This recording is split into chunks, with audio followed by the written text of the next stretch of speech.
আপনার ঘটনা শুনে আসি, যে ঘটনা নিয়ে সবাই অপেক্ষা করছে আপনার কাছ থেকে শোনার জন্য।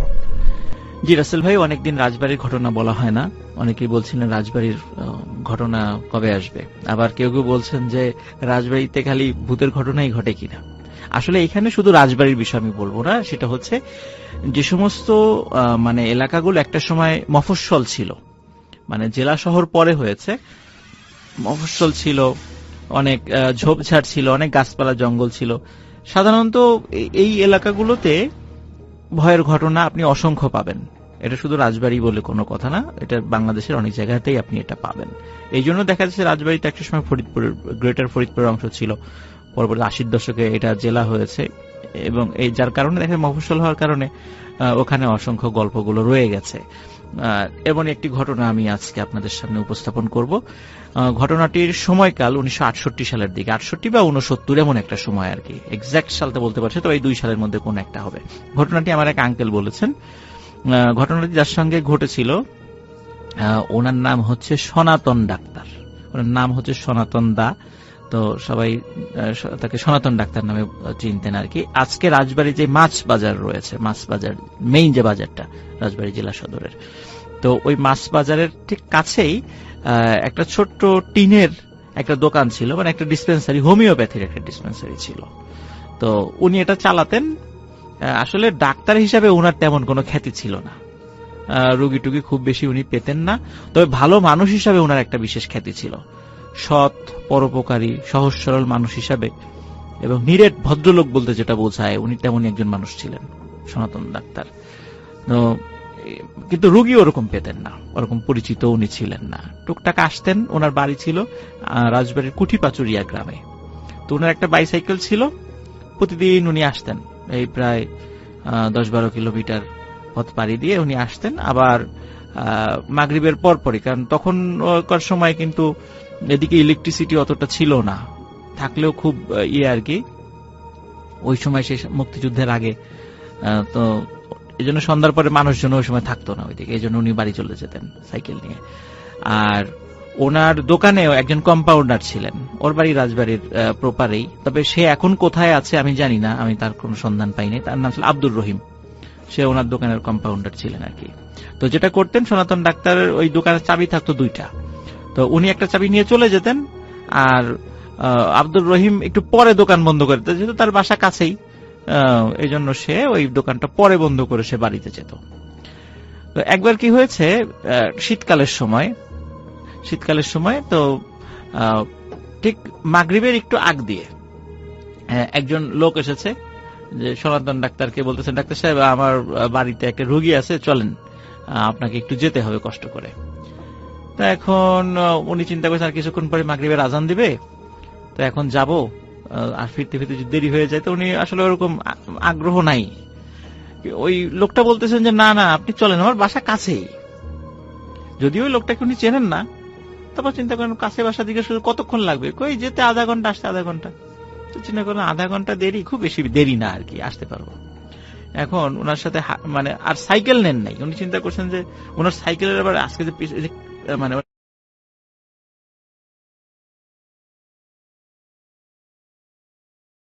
যেটা সাধারণত কেউ বসতে পারে, ওনার ওইটা খুব নড়বড়ে ছিল। চিন্তা করেন যে এই লোকটাকে বসালে তো সাইকেলটা ভেঙে যেতে পারে, চিন্তা করেন সাইকেল দোকানেই থাক, আমি ওনাকে নিয়ে হাঁটতে থাকি, যেহেতু কাছেই বাড়ি। এখন এই যে হাঁটা শুরু করেছে, হাঁটছে, তো বলতেছে কি তোমার বাড়ি কোথায়, এই যে সামনে। তো সামনে সামনে করতে করতে বলে যাই, বলে তোমার বাড়ি কোথায়, বলে সোনাকান্দর গ্রাম। সোনাকান্দর গ্রাম কিন্তু যারা রাজবাড়ি শুনছেন, এখানে যদি আপনি সাইকেল চালিয়েও যান, ওখানে যেতে না হলে 15 থেকে 20 মিনিট লাগবে, আর পায়ে হেঁটে গেলে প্রায় 45 মিনিট 50 মিনিট সময় লাগবে। তো এখন হয়তো বা সাইকেলে বা এখন অটোতে গেলে খুব কাছেই, কিন্তু ওই সময় পায়ে হেঁটে যাওয়ার পথটা একটু দূরে ছিল। এখন বলে তোমার বাড়ি সোনাকান্দর গ্রামে, তো আমাকে আগের থেকে বলো নাই কেন?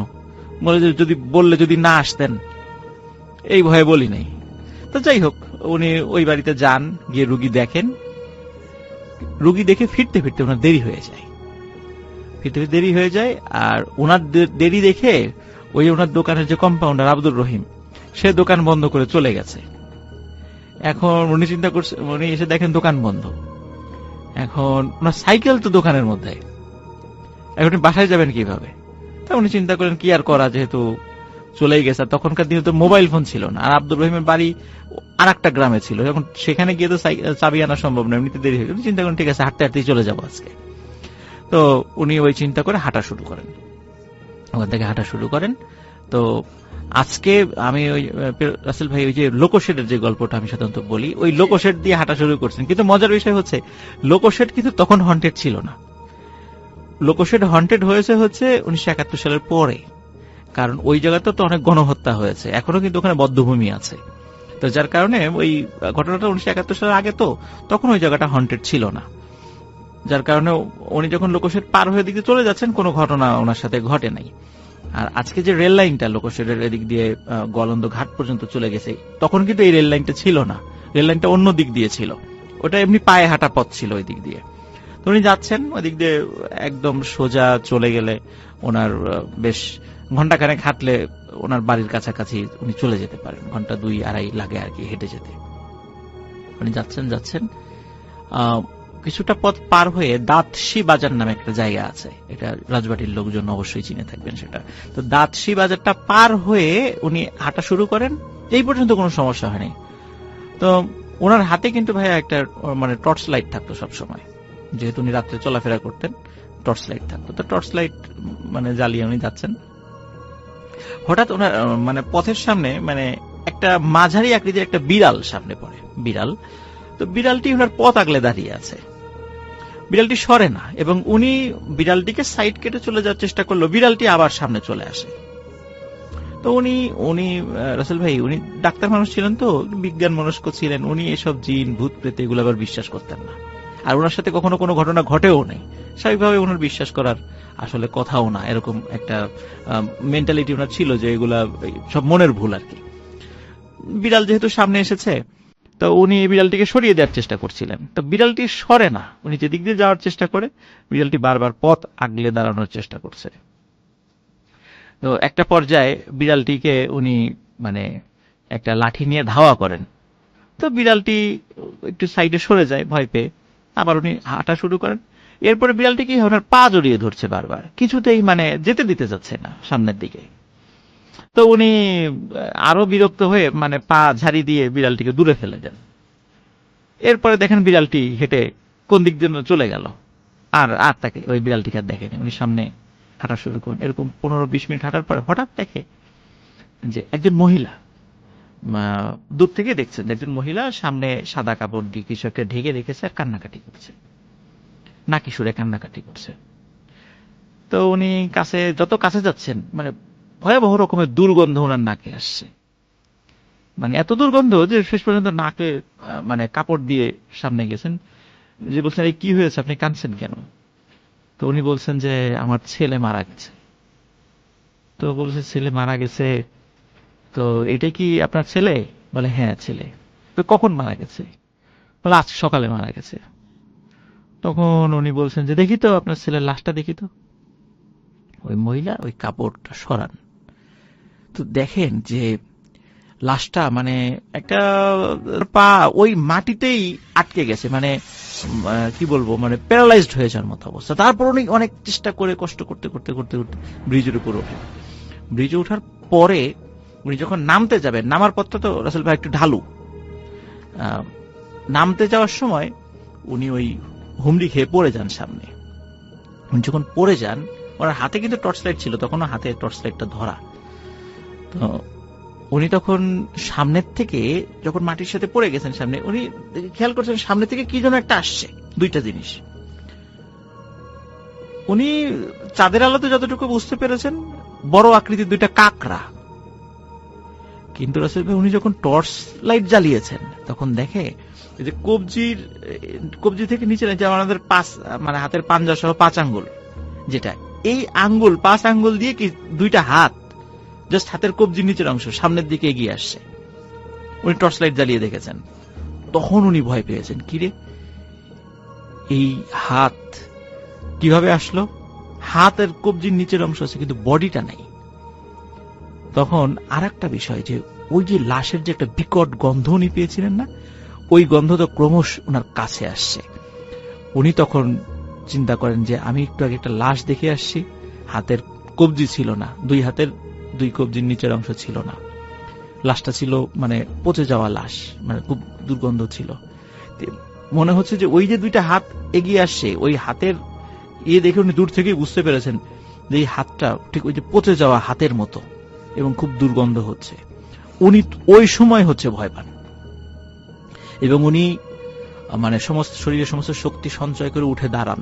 উঠে দাঁড়িয়ে মানে উনি যখন সামনের দিকে যাবেন, তো পিছন দিকে যাওয়ার সুযোগ নেই, সামনের দিকে ওনার বাড়ি, সামনের দিকে যাচ্ছেন, ওই হাতগুলো মানে বারবার ওনার সামনে এসে ওনার পথ আগলে দাঁড়াচ্ছেন।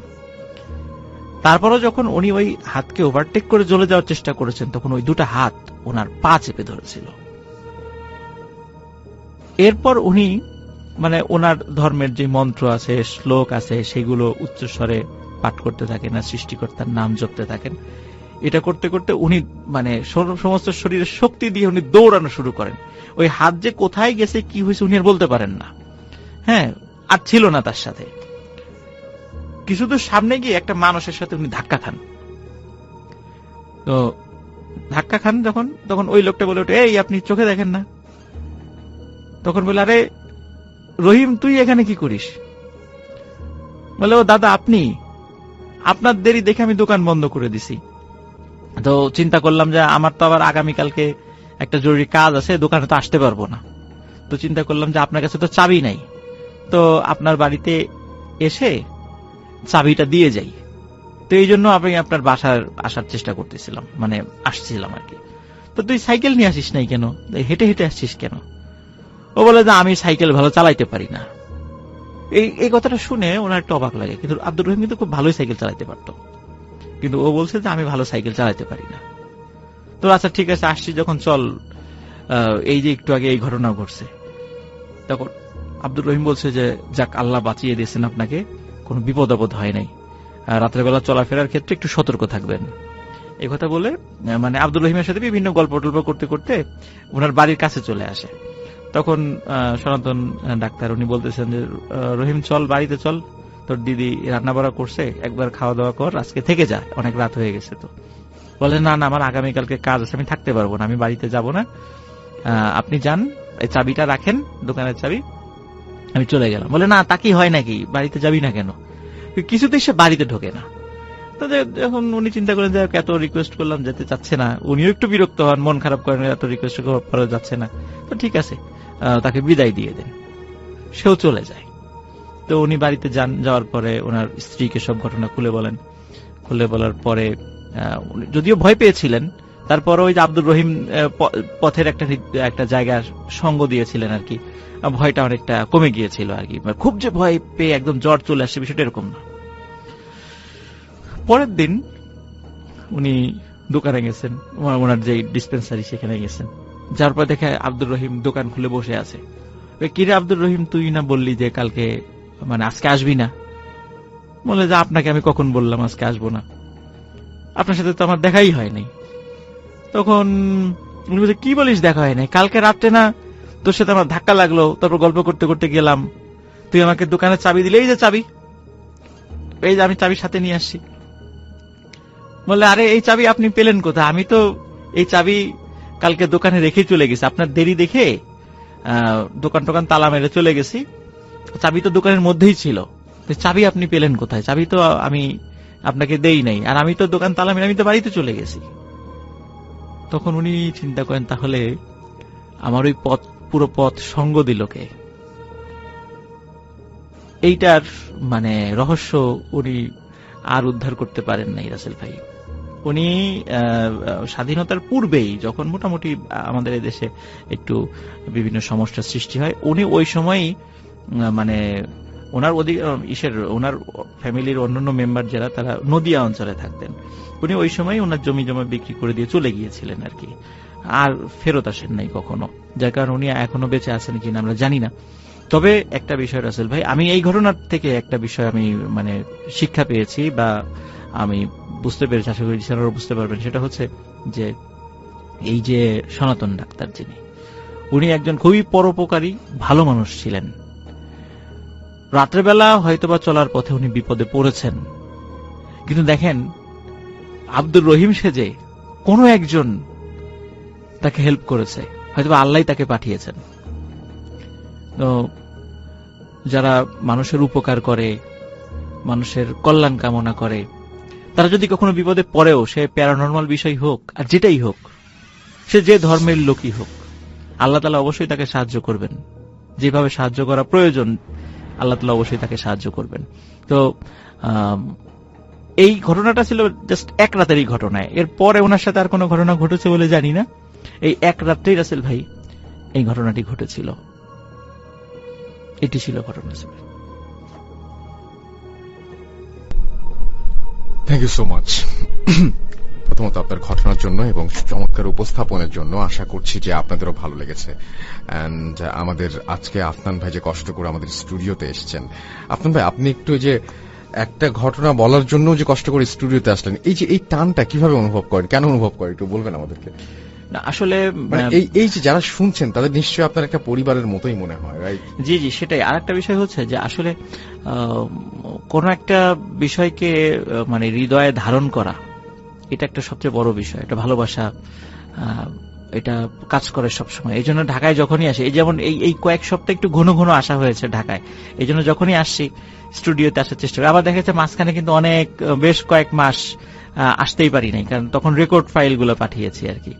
তো যখনই আসার মানে ঢাকায় এসেছি চেষ্টা করেছি আসার জন্য। এটা মানে অন্তরের একটা ভালোবাসা, এটা আল্লাহ সৃষ্টি করে দিয়েছেন। তো এই জন্যই আসলে একটা গল্প না, মনে হয় যে সবসময় আসি, গল্প না থাকলেও আসি। রাইট। আমরা আপনার ভাইকে আর আটকাবো না, কারণ রাত হয়ে যাচ্ছে এবং বৃষ্টির রাত। আর একটু পরে হয়তো যানবাহন কোনো কিছু পাওয়া যাবে না, ট্রান্সপোর্টেশন সব বন্ধ হয়ে যাবে। থ্যাংক ইউ সো মাচ আপনার ভাই আমাদেরকে সময় দেওয়ার জন্য। এবং আপনি যখনই আপনার এলাকার এবং আপনার আচ্ছা আচ্ছা আচ্ছা আপনার ভাই কিছুটা বলতে চাচ্ছিলেন, জি বলেন। আর একটা ঘটনা আছে, প্লিজ তাহলে একটু শুরু করি আমরা, বলেন। এখন যে স্টোরিটি আমি মানে শেয়ার করব, এটি আমাদের আলামিন দিয়েছে, নড়াইলের। আর আলামিনের ঘটনা মানে স্পেশাল হবেই, এটা কোনো মানে সন্দেহ নেই। আজকে কিন্তু এটা সারপ্রাইজ ছিল। আমি জানতাম যে উনি একটা শেয়ার করবেন, দুটো শেয়ার করছেন। মাই গুডনেস, আলহামদুলিল্লাহ। চলুন আমরা শুরু আসি। আচ্ছা, আলামিন যে স্টোরিটি শেয়ার করছে, এই ঘটনাটির সময় খুব বেশি দিন আগের না, 2018 সালের ঘটনা।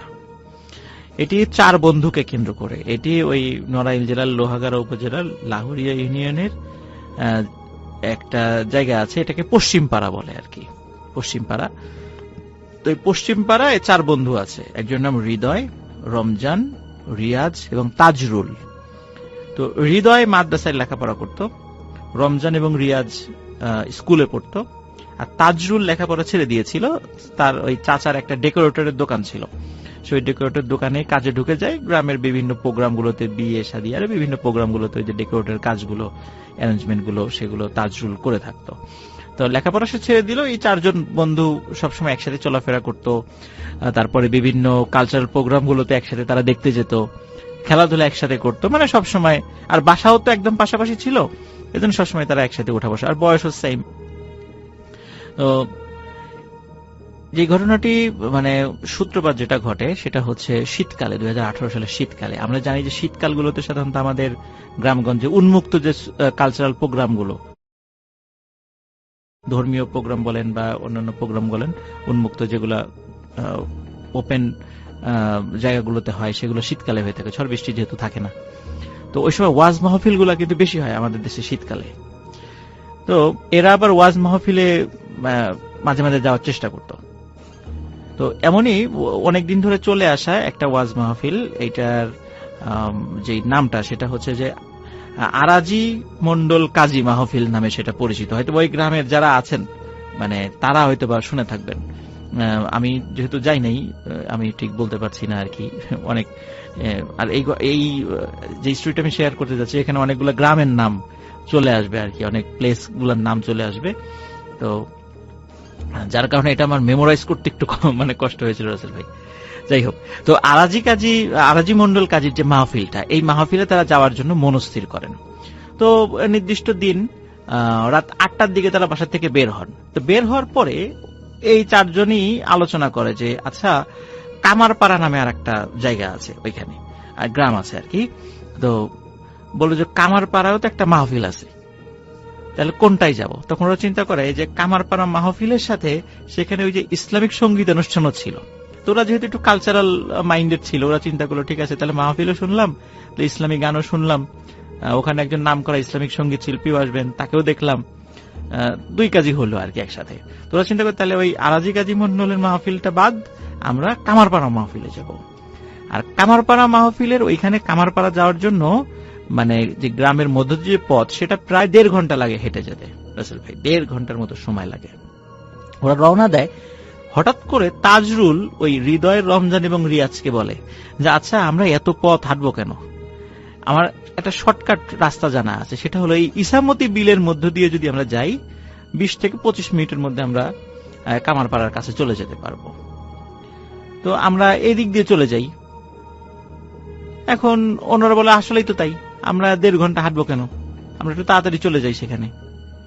তো যেই চিন্তা সেই কাজ, তাজরুলের নির্দেশনায় ওরা ইছামতি বিলের মধ্যে দিয়ে হাঁটা শুরু করেন। আর শীতকালে তো আসলে বিলগুলোতে পানি থাকে না, তখন বিলগুলোতে কিন্তু রাসেল ভাই ধান চাষ হয়। তো সেখানে পুরো বিলে ধান চাষ হয়েছে। আর ক্ষেতের মাঝখান দিয়ে আমরা যেটাকে আইল বলি, এই আইলের উপর দিয়ে হেঁটে যাওয়া যায় আর কি। তো ওরা আস্তে আস্তে হেঁটে হেঁটে যাচ্ছে। অনেক পথ বলতে মোটামুটি 15 মিনিট হাঁটার পরে, মানে ওদের পথ খুব আর বেশি দূরে নয় আর কি।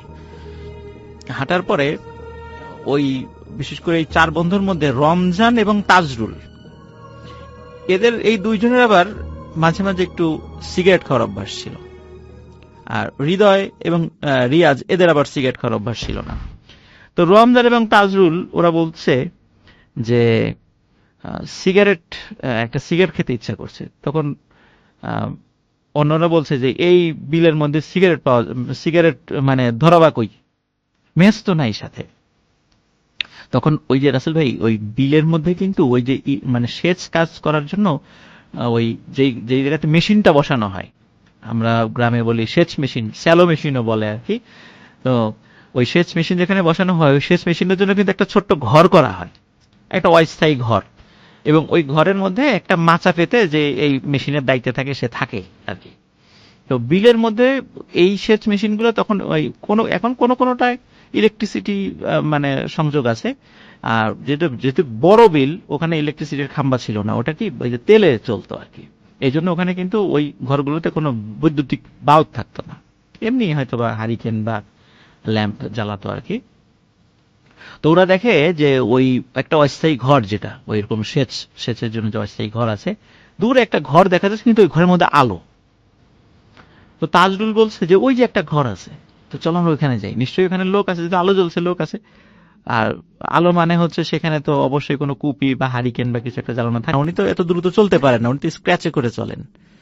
আর এই আইলের উপর দিয়ে আমরা 2 পা দিয়ে হাঁটতে কষ্ট হয়, তো উনি স্ক্র্যাচে ভর করে এত তাড়াতাড়ি কোথায় চলে গেলেন। তো ওরা বুঝতে পারে যে ওরা একটা বিপদে পড়ে গেছে, বড় ধরনের একটা বিপদ। তখন ওরা চিন্তা করে যে আমাদেরকে দ্রুত ওই কামারপাড়া চলে যেতে হবে যেখানে মাহফিল। ওরা বলে আমরা তো কাছাকাছি আছি। ওরা হাঁটা শুরু করে। তো হাঁটতে হাঁটতে রাসেল ভাই ওরা একটা অদ্ভুত জায়গা নিজেদেরকে আবিষ্কার করে। দেখে যে ওরা হাঁটতে হাঁটতে একটা উঁচু ঢিবির মতো একটা বিশাল জায়গায় চলে আসছে, এবং সেখানে মানে খুব ঘন কাশবন। ওরা বলে কি ব্যাপার, আমরা এখানে চলে আসলাম কেন কাশবন? এবং কাশবনের মধ্যে ওরা 4 জন হারিয়ে যায়। কিন্তু হারালেও যেহেতু ওরা ওইখানেই ছিল, ওরা চিৎকার চেঁচামেচি করে নাম ধরে ডাকতে ডাকতে ওরা নিজেদেরকে আবার একত্র করে। কাশবনে রাসেল ভাই ওরা যখন আসে, তখন ওরা নিজেদেরকে আবিষ্কার করে এটা আসলে শুধু একটা উঁচু ঢিবি বা কাশবনের একটা ঢিবি না, এটা হচ্ছে একটা শ্মশান। সেটা হচ্ছে যখন মানে বর্ষাকাল থাকে, তখন ওই অত্র এলাকার যারা সনাতন ধর্মাবলম্বী যারা আছেন, তাদের মধ্যে কেউ মারা গেলে তখন তো আর ওই লাশ পোড়ানোর জন্য মানে যে অ্যারেঞ্জমেন্ট গুলো নিচু জায়গায়, বর্ষাকালে এটা তো সম্ভব নয়। তখন তারা কি করতো, ওই উঁচু জায়গায় নিয়ে আসতো। ওই বিলের মধ্যে ওই জায়গাটা উঁচু ছিল, তো ওখানে লাশ নিয়ে এসে ওখানে মানে লাশ পোড়াতো আর কি। তো ওইখানে ওরা দেখে যে এরকম বিভিন্ন ওই কাঠ কয়লা পড়ে আছে, বিভিন্ন জায়গায় ছড়িয়ে ছিটিয়ে আছে বিভিন্ন জায়গায়। ওরা বুঝতে পারে যে এটা তো শ্মশান, এবং আগে থেকেই তো ওরা শুনেছিল, রাত্রেবেলা বুঝতে পারে নাই সেটা, ওরা ওখানে চলে এসেছে। দ্রুত ওরা 4 জন সেখান থেকে নেমে আবার অন্যদিকে হাঁটা শুরু করে। 15 থেকে 20 মিনিটের মাথায় ওরা আবার নিজেদেরকে আবিষ্কার করে আবার ঠিক ওইখানেই চলে আসছে। ওরা বলে যে কি ব্যাপার, আমরা আবার এখানে কিভাবে চলে আসলাম? ওরা আবার সেখান থেকে নেমে যায়, নেমে আবার হাঁটা শুরু করে। আবারও রাসেল ভাই পরপর 3 বার একই ঘটনা ঘটে। ওরা বারবার ওই শ্মশানের ওই ঢিবির ওইখানে চলে আসছিল। হৃদয় যেহেতু মাদ্রাসায় লেখাপড়া করত, ও তখন উচ্চ স্বরে কোরআন তেলাওয়াত করতে থাকে। ও বুঝতে পারে যে আমরা আজকে আমাদের হয়তো বা বড় ধরনের কোনো ক্ষতি হয়ে যাবে। উচ্চ স্বরে কোরআন তেলাওয়াত করতে করতে ওইখান থেকে নেমে আসে 4 জনই, মানে হৃদয় কোরআন তেলাওয়াত করে, অন্য 3 জন সাথে থেকে নেমে আসে। তখন রাসেল ভাই আর ওরা ব্যাক করে ওই জায়গায় ওই গোলকধাঁধায় পড়ে আর ফেরত আসেনি। ওরা ওই মেইন রাস্তায় উঠে যায়, যেখান থেকে ওরা ওই কামারপাড়া মাহফিলে যায়। সেখানে গিয়ে দেখে এক অদ্ভুত ঘটনা। সেটা হলো, গিয়ে দেখে যে মাহফিল শেষ, ওই প্যান্ডেলের দায়িত্বে যারা ছিল তারা ওই সব বাঁশ, খুঁটি, কাপড় এগুলো গুছাচ্ছে। ওরা বলে কি ব্যাপার, মাহফিল কি হইলো? বলে মাহফিল তো শেষ। বলে মাহফিল শেষ মানে রাত 8টায় রওনা দিলাম, বড় জোর 1.5 ঘন্টা লাগছে আমাদের আসতে এই বিলের মধ্যে এত ঝামেলার পরও, তো মাহফিল শেষ হয় কিভাবে? এখন তো 9:30 বাজার কথা। বলে তোমাদের কি মাথা খারাপ হয়েছে? এখন বাজে রাত 2:30। ওরা চিন্তা করে যে সর্বনাশ, আমরা এত সময় কি করলাম, কিভাবে চলে গেল? ওরা কিছুতেই বুঝতে পারছে না যে আমরা এত সময় কিভাবে পার করে দিলাম। তো যাই হোক, ওরা যেহেতু ওদের শরীরে কাদা টাদা লেগেছিল আর এত ছুটাছুটির কারণে ওদের প্রচন্ড ক্ষুধা লেগেছিল, কিন্তু মাহফিল যেহেতু শেষ হয়ে গেছে, মাহফিল উপলক্ষে কিন্তু ছোট ছোট খাবারের দোকানগুলো বসে। তো আসলে কোনো দোকানও ছিল না, কিন্তু তখন 2টা দোকান ছিল, একটা ঝালমুড়ির দোকান আর একটা পাপড় ভাজা। যে পাপড় ভাজা এখন তো আসলে পাওয়া যায় না এভাবে। তো তো ওরা কি করবে, মানে খুব ক্ষুধা লাগছে, ওরা প্রচুর পরিমাণে ঝালমুড়ি এবং পাপড় ভাজা খায়। আর আমরা তো জানি রাসেল ভাই ওই ভাজা পোড়া খেলে নাকি দুষ্টু জিনেরা পিছু লাগে, এটাও কিন্তু একটা বিষয়। যাই হোক, ওরা মানে খাওয়ার পরে মানে একটু মনে করে দিই যে অনেকে বলে যে ভাজা পিঠা, জি জি জি জি, ভাজা মাছ, জি জি। তো ওরা চিন্তা করে যে যাই হোক মাহফিল তো শেষ, কি আর করা, আমরা তো এখানে অ্যাটেন্ড করতে পারলাম না, এখন তো বাড়ি ফিরে যেতে হবে। তো বাড়ি ফেরার জন্য নিশ্চয়ই আর ওই ইসামতি বিলের মধ্যে দিয়ে যাবে না, পথ ঘোরা হলেও অবশ্যই তারা গ্রামের ওই 1.5 ঘন্টার রাস্তা দিয়েই যাবে। তো ওরা রাস্তা দিয়ে যাওয়া শুরু করে। এইখানে রাসেল ভাই একটা কথা বলি, সেটা হচ্ছে যে এই পথ দিয়ে যাওয়ার সময় কিন্তু ভয়ানক কয়েকটা জায়গা পাড়ি দিতে হয়, হন্টেড জায়গা। যেমন ওখান থেকে কামারপাড়া দিয়ে আসতে গেলে কল্যাণপুর নামক একটা জায়গা পাড়ি দিতে হয়। ওখানে মোটামুটি ওটা সনাতন ধর্মাবলম্বী অধ্যুষিত এলাকা আর কি। ওখানে শ্মশানও আছে, এই শ্মশানের পাশ দিয়ে যেতে হয়। তো ওরা শ্মশানের পাশ দিয়ে যায়, কোনো প্রবলেম হয়নি। এরপর একটা হন্টেড পরিত্যক্ত জমিদার বাড়ির পাশ দিয়ে যেতে হয়, সেখান দিয়ে যায়, সেখানেও কোনো প্রবলেম হয়নি। অনেক পুরাতন একটা বট গাছ রয়েছে, সেই বট গাছের পাশ দিয়ে যায়, সেখানেও কোনো প্রবলেম হয়নি। এরপরে সে একদম ওদের বাড়ির কাছে তালুকপাড়া নামে একটা জায়গা আছে, তালুকপাড়া। ওইখানে চলে আসে, মানে একদম বাসার কাছে চলে আসছে। এরপরে পশ্চিম পাড়া আর কি, তালুকপাড়ার একদম শেষ মাথায় চলে আসে, এরপরে পশ্চিম পাড়া যেখানে ওদের গ্রাম। তো ওইখানে একটা ছোট একটা বাঁশঝাড় রয়েছে। তো ওই বাঁশঝাড়ের যখন কাছে চলে আসে, তখন তাজরুল চিন্তা করে বাড়ির কাছেই তো চলে আসছি, আর তো আমাদের কোনো ভয় নেই। তখন ও তো জানে যে বাঁশঝাড়ে কখনো ওই যে দুষ্টু জিনপরি থাকে। তো তখন বলতেছে, মানে ও একটু সাহস করে দুষ্টামি করে বলছে আর কি, যে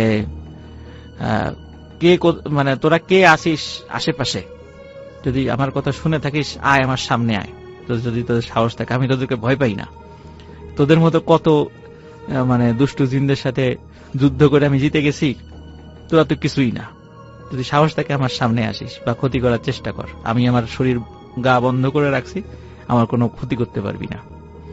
যখনই রাসেল এই বিষয়টা বলেছে, ওরা 4 জনই দেখে ওই বাঁশঝাড়ের মধ্যে কাল বৈশাখী ঝড় হলে যেভাবে মানে মানে বাঁশের যে অবস্থা হয় ঠিক ওরকম হচ্ছে। কিন্তু আরো একটা বিষয় দেখে, আশেপাশের কোনো গাছের পাতা কিন্তু নড়ে না, তার মানে ঠিক ওই জায়গাটাতেই কোনো প্রবলেম হয়ে যায়। তখন ওরা বুঝতে পারে যে আবার একটা বিপদ আমাদের সামনে আসছে। তখন ওরা কি করে, ঝেড়ে দেয় দৌড়। 4 জনেই বাড়িতে কাছেই ছিল, যে যার বাড়িতে চলে যায়। যে যার বাড়িতে যাওয়ার পরে ওরা কিন্তু ওদের গার্জিয়ানকে কাউকে এই বিষয়টা কিছু বলে না, বলে রাগারাগি করবে, এই জন্য কিছু বলে না। তো যাই হোক, মনে হতে পারে ঘটনা এখানেই শেষ, আসলে কিন্তু রাসেল ভাই ঘটনার শুরুটাই এখন থেকে, মানে এই ঘটনার পর থেকে। তো এর ঠিক পরের দিন যে ঘটনাটা ঘটে, সেটা হচ্ছে পরের দিন রাতের বেলা ওই যে তাজরুল যে ছেলেটা, যে ওই যে বলেছিল যে ভয়টাই পাই না কিছু এই সেই।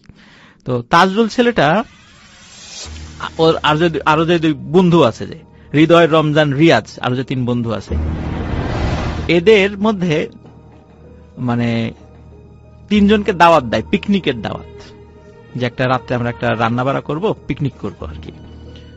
তো কোথায় রান্না হবে? ওই লাহুরিয়া বালিকা বিদ্যালয় নামে একটা স্কুল আছে, এখানে নাম হলো লাহুরিয়া বালিকা বিদ্যালয়, ওইখানে পিকনিক হবে। তো পিকনিক আয়োজন হয়। কোনো কারণে এই 3 বন্ধুর মধ্যে রমজান নামে যে ছেলেটা, এই পিকনিকে যায় নাই। গিয়েছিল হৃদয় এবং রিয়াজ। তো পিকনিকের পরে মানে লিসেনারদেরকে একটু বলে রাখি, যে একটু মনে রাখবেন, রমজান কিন্তু যায় নাই, গিয়েছে হৃদয় এবং রিয়াজ। তাজরুল নিয়ে গেছে ওদেরকে। খাওয়া দাওয়ার পরে তাজরুল বলছে হৃদয় এবং রিয়াজকে, এই চল ওই টাঙ্গাপাড়া ইউনিয়নের পলাশ বাজারে আজকে একটা কনসার্ট আছে, ওই কনসার্টটা দেখতে যাব। এখন হৃদয় এবং রিয়াজ বলছে, না রে, রমজান নাই, রমজানকে ছাড়া কিভাবে যাই, ও তো আসলো না, ও ছাড়া যাব না। তাজরুল বলছে, ও নাই তাতে কি, আমরা তো আছি, সবসময় ও থাকতে হবে এমন তো কোনো কথা নেই, চল। কিন্তু ওরা 2 নাছরবান্দা রমজানকে ছাড়া যাবে না। তাজরুল অনেক চেষ্টা করে, কিন্তু ওদেরকে নিতে পারে না। যাই হোক, যে যার বাড়িতে চলে যায়। পরের দিন ভাইয়া আর একটা ঘটনা ঘটে। সেটা হলো, ওই হৃদয় যে ছেলেটা মাদ্রাসায় লেখাপড়া করে, সে ওই একটা জায়গায় প্রাইভেট পড়তে যায়। সেটা হলো ওই লাহুরিয়া পশ্চিমপাড়া প্রাইমারি স্কুল নামে একটা স্কুল আছে ওইখানে। ওই বিকাল 4টার সময় ওর একটা প্রাইভেট আছে, ও ওখানে পড়তে যায়। বাড়ি থেকে 2:30-3টার দিকে বের হয়, যেতে যতটুকু সময় লাগে আর কি। একটু আগে আগেই যেত সব সময়। তো বাড়ি থেকে যাওয়ার সময় মানে একটা শর্টকাট রাস্তা রয়েছে, শর্টকাট একটা রাস্তা ধরে। ওই রাস্তার মধ্যে রাসেল ভাই একটা বাগান পড়ে, স্থানীয়ভাবে আবুল খায়েরের বাগান নামে সেটা পরিচিত। ও যখন ওই বাগানের মধ্য দিয়ে যাচ্ছে, হঠাৎ করে দেখে কি, তাজরুল সাথে ওদের বন্ধু সার্কেলের কেউ না, কিন্তু পরিচিত এরকম 3-4 জন, তাদেরকে ওইভাবে দেখে নাই, মানে এমনি মুখ চেনা চিনি, ওদের সাথে বসে তাস খেলছে। এই 4 বন্ধুর আবার একটা বদ অভ্যাস ছিল, ওরা আবার কার্ড খেলতো, মানে তাস খেলতো। দেখে তাজরুল বসে বসে তাস খেলছে। এখন তাজরুল বলছে, এই হৃদয়, কই যাস? বলে যে আমি তো প্রাইভেট পড়তে যাচ্ছি। আয় বয় আমাদের সাথে একটু তাস খেল। বলে না না, আমার প্রাইভেট আছে। আরে বয়, একটু পরে গেলে কোনো সমস্যা নেই, এত তাড়াতাড়ি গিয়ে কি করবি, সব দিন তো তাড়াতাড়ি যাস। তাজরুল মানে হৃদয় চিন্তা করে, আসলেই তো তাই, একটু বসি। বসে। আসলে ভাই ওরা আবার মাঝে মাঝে কি করতো, টাকা দিয়ে তাস খেলতো। মাঝে মাঝে কেউ জিততো, কেউ হারতো। ওরা যখন তাস খেলতে বসছে, বারবার এই হৃদয় জিতে যাচ্ছিল, 5 টাকা, 15 টাকা, 10 টাকা এরকম জিতে যাচ্ছিল। এখন তাজরুল বারবার বলছে, বাহ, আরো খেল, তুই তো জিতে যাচ্ছিস। এইভাবে কিছু সময় চলার পরে, এবং হৃদয়ও মগ্ন হয়ে গেছে তাস খেলায়। হঠাৎ 4টার সময় আসরের আজান দিয়ে দেয়। আসরের আজান যখন, তখন তাজরুল হঠাৎ করে সেন্স ফেরে, আরে আমার তো 4টার সময় প্রাইভেট আছে। শীতকালে কিন্তু আসলে 3:45, 4:45 বা 4টার দিকে আসরের আজান দেয়, শীতকালের ঘটনা ছিল। তো তো আমার তো ইয়ে আছে, মানে প্রাইভেট আছে, প্রাইভেট পড়তে যেতে হবে। তখন তাজরুল বলে, আরে একদিন প্রাইভেটে না গেলে কি হয়, প্রাইভেট থাক না। বলে না না, ওই স্যার আমার আব্বারে বলে দিবে, আমার আব্বা রাগারাগি করবে। বলে আরে আজকে থাক, আজকে এখানে থাক, আজকে যাওয়ার দরকার নেই। বলে যে না, আমার যেতেই হবে। ও জোর করে উঠে চলে যায়। যাই হোক, প্রাইভেট পড়ে মানে চলে আসে। চলে আসার পরে সাধারণত মাগরিবের নামাজের পরে ওদের বাড়ির কাছে একটা দোকান আছে, এখন আছে না, হলো আলমগীরের দোকান। সন্ধ্যার পরে ওই দোকানের বিষয়টা কি রাসেল ভাই আপনি মনে হয় দেখেছেন, বা লিসেনার অনেকে দেখেছে, গ্রামগঞ্জে কিছু দোকান থাকে, দোকান টেলিভিশন থাকে। তো ওখানে বসে সবাই একটু টেলিভিশন দেখে, চাটা খায়, মোটামুটি ভালোই জমে থাকে আর কি। আর ওই দোকানে একটা ক্যারাম বোর্ড ছিল, ওই ইয়াং ছেলেপেলে সে ক্যারাম বোর্ড খেলতো, মোটামুটি ভালোই জমজমাট ছিল আলমগীরের দোকান। ওরাও কি করতো, মাগরিবের নামাজের পরে ওখানে আসতো, গল্প গুজব করে এসার আগ দিয়ে সবাই বাসায় চলে যেত। ওই মানে ওই সময় হৃদয় যে প্রাইভেট পরে আসছে, মাগরিবের পরে আসছে, আসার পরে এসে দেখে যে তাজরুল তখনও আসে নাই। তো রিয়াজ আছে, রমজানও আছে। হৃদয় এসে বলছে যে ওই দিন আবার রাসেল ভাই বাংলাদেশের একটা খেলা ছিল, কোন একটা দেশের সাথে আর কি, ক্রিকেট খেলা। তো বলছে যে আজকে যদি বাংলাদেশ জেতে, তোদেরকে আমি 25 টাকার কটকটি খাওয়াবো। কটকটি কিন্তু ওই যে এক ধরনের গ্রামীণ খাবার আর কি, নিশ্চয়ই লিসেনাররা বুঝতে পারছেন, কটকটি খাওয়াবো। তখন রমজান আর রিয়াজ বলছে যে কটকটি খাওয়াবি, তোর কাছে 25 টাকা কিভাবে আসলো? স্টুডেন্ট মানুষ, 25 টাকা মানে অনেক টাকা। বলে হ্যাঁ, আমি ওই আজকে ইসের আবুল খায়ের বাগান দিয়ে যাওয়ার সময় দেখি তাজুল বসে তাস খেলতেছে, আমি তো ওর সাথে বসে তাস খেলে আমি 50 টাকা জিতছি। বলে তাজরুলের সাথে তাস খেললি মানে? তাজরুল তো আজকে সারা বিকেল আমাদের সাথে ফুটবল খেললো, আমরা তো একসাথে, ও গোলকিপার ছিল, আমরা তো সারা বিকেল একসাথে খেললাম, এই যে একটু আগে বাসায় গেছে গোসল করে আসবে এখনই। বলে আরে না, আমি নিজে খেললাম, এই যে দেখ পকেট থেকে, এই যে দেখ 50 টাকা, আমি তাজরুলের সাথে জিতলাম। বলে না, এটা হতেই পারে না, আশেপাশে সবাই সাক্ষ্য দিচ্ছে, হ্যাঁ আজকে দুপুরের পর থেকেই তো আমরা খেলা নিয়েছিলাম, সন্ধ্যার আগ দিয়ে তাজরুল বাড়িতে গেছে। হৃদয় তো অবাক, তাহলে আমি খেললাম কার সাথে? কিছু সময় পরে তাজরুল চলে আসে, তাজরুলের সাথে হৃদয়ের বিশাল বাকবিতণ্ডা। তাজরুল বলে আমি তো খেললাম, কেবল গোসল করে আসলাম। হৃদয় বলে যে না, আমি তোমার সাথে তাস খেলছি। তো যাই হোক, এর মধ্যে কি হয় রাসেল ভাই, মানে ওই জায়গাতে কিন্তু ইয়ে ছিল না, রিয়াজ, সরি আমি একটা জিনিস ভুল বলছি ভাইয়া, রিয়াজ ওইখানে উপস্থিত ছিল না, সে রমজান ছিল শুধু। তো রমজান কথা কাটাকাটির এক পর্যায়ে বলতেছে আচ্ছা ঠিক আছে, গন্ডগোল কম, এখন থামো, চলো আমরা ওই যে পলাশ বাজার টাঙ্গাপাড়া ইউনিয়নে কনসার্ট আছে, কনসার্টে যাব। তখন তাজরুল মানে ইয়েরা বলতেছে যে, তখন হৃদয় বলতেছে কি পলাশ বাজার কনসার্ট মানে? ওটা তো গতকালকেই শেষ হয়ে গেছে। তখন ওই ইয়ে বলতেছে, রমজান বলছে গতকাল, খেয়াল করেন রাসেল ভাই, ওই যে পিকনিকে কিন্তু রমজান ছিল না। হ্যাঁ, তো হৃদয় বলতেছে যে ওটা তো গতকালকেই শেষ হয়ে গেছে, তুই ছিলি না। তাজরুল আমাকে আর রিয়াজকে কত রিকোয়েস্ট করলো, তুই ছিলি না দেখে আমরা গেলাম না। হ্যাঁ, তাজরুল তো তখন উপস্থিত। তাজরুল বলে এই বেটা, তোকে মাথা খারাপ হয়েছে? আমি পিকনিকে গেলাম কখন? আর আমি তোদেরকে কনসার্টের কথা বললাম কখন?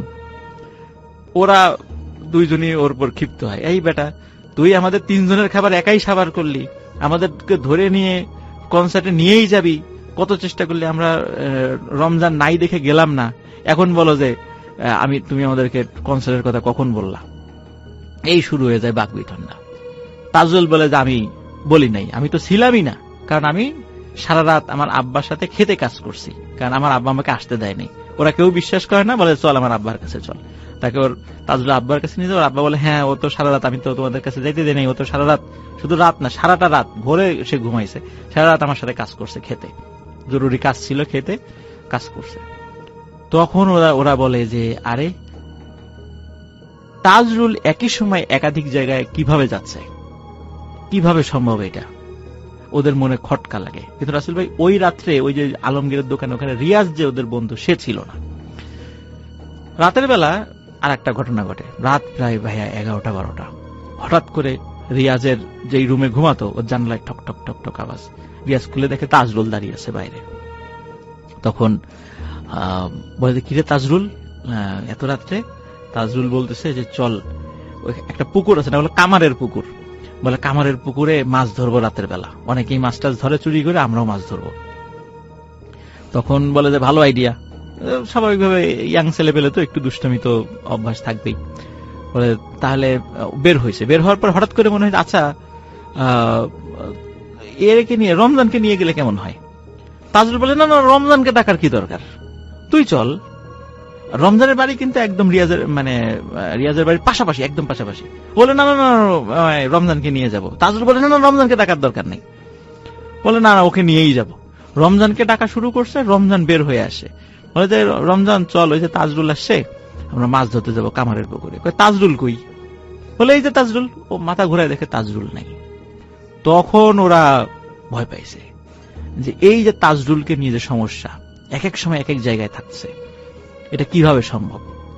তখন ওই রাত্রে পরের দিন সবাই নিজেদের ফ্যামিলিকে জানায় ঘটনাটা, যে এই এই সমস্যা হচ্ছে। তখন ওদের ফ্যামিলির লোকজন বুঝতে পারে যে সবাই গ্রামে রটনা রটে যায়, তাজরুলকে ভূতে ধরেছে, ওই একই সময় একাধিক জায়গায় থাকছে। তখন ওই গ্রামে আরেকটা ইয়ে আছে, তৈলক্ষ পাড়া বলে আর কি, ওইখানে ইসলাম ফকির নামে একজন খুব ভালো একজন কবিরাজ ছিলেন, মারা গেছেন অল্প কিছুদিন হলো, আল্লাহ মাফ করুক তাকে, আল্লাহ জান্নাত নসিব করুক। খুব ভালো মানুষ ছিলেন আর কি। ওই ইসলাম ফকিরের কাছে নিয়ে উনি প্রতি বৃহস্পতিবার বিভিন্ন রোগী দেখতেন আর কি। তো ইসলাম ফকিরের কাছে নিয়ে যাওয়ার পরে ওই তাজরুলকে নিয়ে যাওয়া হয়। তো তাজরুলকে নিয়ে যাওয়া হলে ইসলাম ফকির তার যে রিচুয়াল করে একটা জিন হাজির করে। ওই জিন হাজির হয়ে মানে যখন হাজির হয় তখন ওই ইসলাম ফকির বলে যে তোর নাম কি? তখন ওই জিন বলে আমার নাম নিশি। তার নাম হচ্ছে নিশি। বলে তোর কাজ কি? বলে রাতের বেলা মানুষকে মোহে আচ্ছন্ন করে ক্ষতি করাই আমার কাজ। বলে এদের পিছনে লাগছিস কেন? ওরা তো বাচ্চা মানুষ। বলে যে যেহেতু মোহে ফেলে আচ্ছন্ন করাই আমার কাজ, তো ওরা যতদিন মাহফিলে ইসামতি বিলের মধ্যে দিয়ে যাচ্ছিল তখন ওই যে ছোট্ট ঘরের মধ্যে লাশ, তারপরে আলো, উৎস ছাড়া আলো, তারপরে একজন ওদের পরিচিত একজন পঙ্গু কৃষকের সুরত ধরে ভয় দেখানো, এগুলো আমরাই করেছিলাম মজা করার জন্য। যখন দেখলাম যে ওরা মানে তেমন কোনো ভয় পাচ্ছে না, এমনি চারজন একসাথে, তখন চিন্তা করলাম ছোটখাটো একটা ক্ষতি করি। এই ক্ষতি করার নিয়েতে ওদেরকে ধোকা দিয়ে ওই শ্মশান ভিটায় নিয়ে আসি। কিন্তু বারবার ওরা বের হয়ে যাচ্ছিল, আবারও নিয়ে আসি। থার্ড টাইম যখন হৃদয় নামে ছেলেটা কোরআন তেলাওয়াত শুরু করে তখন আর ক্ষতি করতে পারিনি, ওরা চলে যায়। তখন চিন্তা করলাম আচ্ছা ঠিক আছে, ছেলেগুলা গেছে শেষ, ঘটনা শেষ এই পর্যন্তই। কিন্তু ওরা যখন ফিরে আসার সময় বাস ঝাড়ে এসে ওই তাজরুল আমাদেরকে কটাক্ষ করে হেয় করে অনেকগুলো কথা বলেছে, যেটা আমাদের মানে খুব লেগেছে। তাজরুলকে আমরা ছাড়বো না, শুধু তাজরুলকে না, ওর যে বন্ধু বান্ধব আছে তাদেরকেও ছাড়বো না। ওদেরকে ক্ষতি করার জন্যই প্রথমে পিকনিকের ছল করে ওদের দুইজনকে কনসার্টে মানে ডেকে আনছিলাম, পরে কনসার্টের নাম করে দুইজনকে নিয়ে যেতে চেয়েছিলাম, কিন্তু ওরা যায় নাই, রমজান নাই, এই জন্য ওই দুইজন যায়নি, ওই দিন ক্ষতি করতে পারি নাই। এরপরে ধরলাম হৃদয়কে, বাগানের মধ্যে তাস খেলার ছল করে ওকে আটকাইলাম। ইচ্ছা ছিল মাগরিব পর্যন্ত আটকাবো, শুধু মাগরিব পর্যন্ত যদি আমাদের সাথে থাকতো তাহলে ওই দিনই হৃদয়কে শেষ করে দিতাম। ওকে বারবার ইচ্ছা করে আমরা জিতিয়ে দিচ্ছিলাম, 5 টাকা 10 টাকা করে, যাতে ও আরো অনেকক্ষণ থাকে। যখনই মাগরিব আসরের আজান দিয়েছে তখনই ওর উপর যে আমাদের প্রভাবটা সেটা দুর্বল হয়ে গেছিল, এই জন্য ও চলে যেতে পারছে এখান থেকে, ওকে আটকাতে পারি নাই। তারপরে রাতের বেলা ওই রিয়াজকে ডাকতে গেছি, মাছ ধরার কথা বলে রিয়াজকে নিয়ে যাব। প্রত্যেককে হিট করছে, দেখেন প্রত্যেককে হিট করছে, রিয়াজকে নিয়ে যাব। কিন্তু রিয়াজ আবার রমজানকে ডাকার কারণে আর করতে পারি নাই কিছু। কিন্তু করতে পারি নাই, সহজ কিছু পদ্ধতি অ্যাপ্লাই করছি, করতে পারি নাই। এরপর আরো কঠিন পদ্ধতি অ্যাপ্লাই করব, ওদেরকে ক্ষতি করবই, এটা আমাদের পণ। তখন ইসলাম ফকির ওদেরকে অনেক রিকোয়েস্ট করে, ছোট মানুষ ভুল করে ফেলছে। তারপরে বেশ কিছু ওই তদবির রিচুয়ালের মাধ্যম দিয়ে এই বিষয়টা থেকে ওরা মুক্ত হয়। তাজরুল এখন সৌদি আরবে থাকে, আর হৃদয় যে ছেলেটা মাদ্রাসায় পড়তো এখন ফরিদপুর থাকে। আর অন্য দুইজন রিয়াজ এবং রমজান ওরা ওই লাহোরিয়া গ্রামেই এখনো আছে আর কি। তো আমি আলামিনকে বলেছিলাম যেহেতু মানে হৃদয়, রমজান এবং রিয়াজকে আপাতত পাওয়া পসিবল, তো তুমি এই তিনজনকে সাথে নিয়ে একটা ছবি আমাদেরকে দিবা, লিসেনারদেরকে দেখাবো যে এরা, কারণ অনেক সময় আমরা গল্প বলি বিশ্বাস করতে চায় না। তো আসল ভাই এই ঘটনা থেকে কিন্তু একটা বিষয় আমরা একটা শিক্ষণীয় একটা বিষয় পাই, সেটি হচ্ছে যে এই যে অনেক সময় কিছু হন্টেড প্লেসে গিয়ে আমরা না অনেক মানে ঠাট্টা তামাশা করি, ধুর এখানে কি আছে কিছু নাই, এই সেই সব ধোঁকাবাজি, এই সেই। অনেক সময় এই ঘটনা থেকে আমিও এটা শিখলাম, আমরা কিন্তু অনেক সময় এর ধরনের কথাবার্তা বলি কোথাও গিয়ে, এতে করে কিন্তু আমাদের উপর আমরা কিন্তু পজেসড হয়ে যেতে পারি। এই দুষ্টু জিনেরা কিন্তু আমরা সুযোগ করে দিচ্ছি আমাদেরকে ক্ষতি করার জন্য। এজন্য আমরা একটু সাবধান থাকবো এই বিষয়গুলোতে। আশা করি ঘটনাটি সবার ভালো লেগেছে। সবাই ভালো থাকবেন, সুস্থ থাকবেন, এটাই ছিল ঘটনা। Thank you so much Afnan ভাই। আমি দেখতে পাচ্ছি অনেকে আসলে কমেন্ট করছেন এবং কমেন্ট করবেন, সেটা স্বাভাবিক। আফনান ভাই যখন স্টুডিও থাকেন সবাই কথা বলতে চান, এবং আজকে ইন্টারনেটের অবস্থা কিন্তু এমনিতে খুব খারাপ, কিন্তু এখনো পর্যন্ত আমরা তেমন কমপ্লেন পাই নাই। আমি দেখছি যে আমার যে ইন্টারনেট, আমার এখানে ফেসবুকই লোড হচ্ছে না, এরকম একটা অবস্থা। সো আমি যেটা বলতে চাই আপনাদের সবাইকে সেটা হচ্ছে যে আপনারা যারা সঙ্গে আছেন তাদেরকে অনেক ধন্যবাদ। অনেক লম্বা দুটো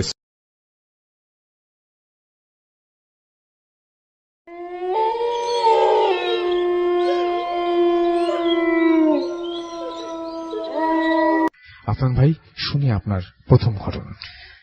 ধন্যবাদ রাসেল ভাই। আসসালামু আলাইকুম। ওয়ালাইকুম আসসালাম। সবাইকে শুভেচ্ছা। রাসেল ভাই, এখন যে ঘটনাটি আমি শেয়ার করব সেই ঘটনাটি আসলে আমাদের বাংলাদেশের ঘটনা না, এটি সংযুক্ত আরব আমিরাতের একটি ঘটনা। ওকে। ঘটনাটি আমার এক বন্ধু আছে রাজবাড়িতে, নাম আরাফাত।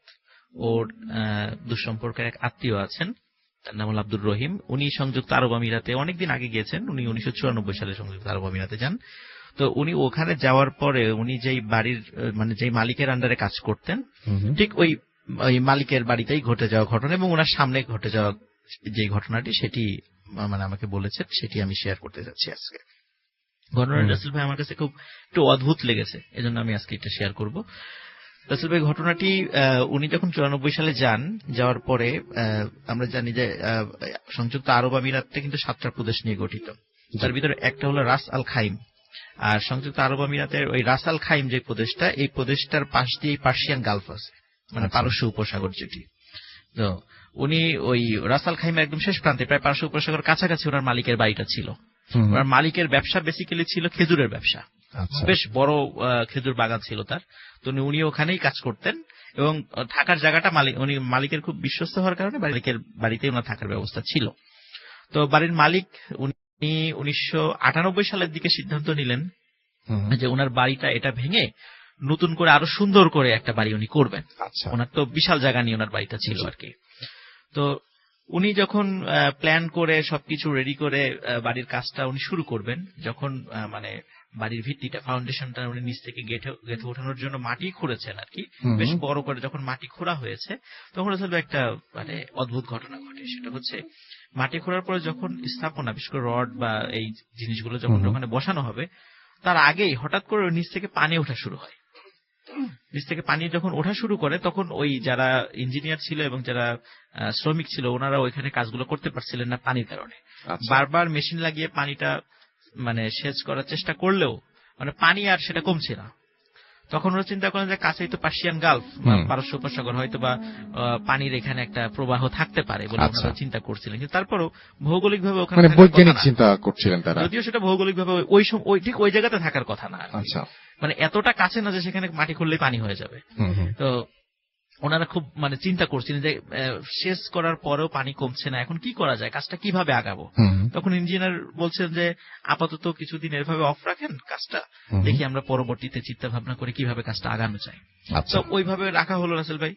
তো প্রতি রাত্রে রাসেল ভাই মানে ওনার একটা অদ্ভুত শব্দ শুনতেন। সেটা হলো রাতের বেলা মনে হতো যে ঠিক সমুদ্রে যেভাবে পানির যে ঢেউ হয়, ওনার ওই বাড়ির জন্য তৈরি করা গর্তের মানে একটা পুকুরের মতো হয়ে গেছিল সেখানে ছোটখাটো। তো ওইখানে মনে হতো যে ওখানে এরকম রাত্রেবেলা ঢেউ হয় সমুদ্রের মতো। আচ্ছা। তো এই বিষয়টা ওনার কাছে খুব অদ্ভুত লাগতো। তো উনি চিন্তা করতেন হয়তো বা রাতের বেলা আমি হয়তো বা ভুল শুনি, এরকম হতেও পারে, বা বাতাসের শব্দ এটা হতেও পারে।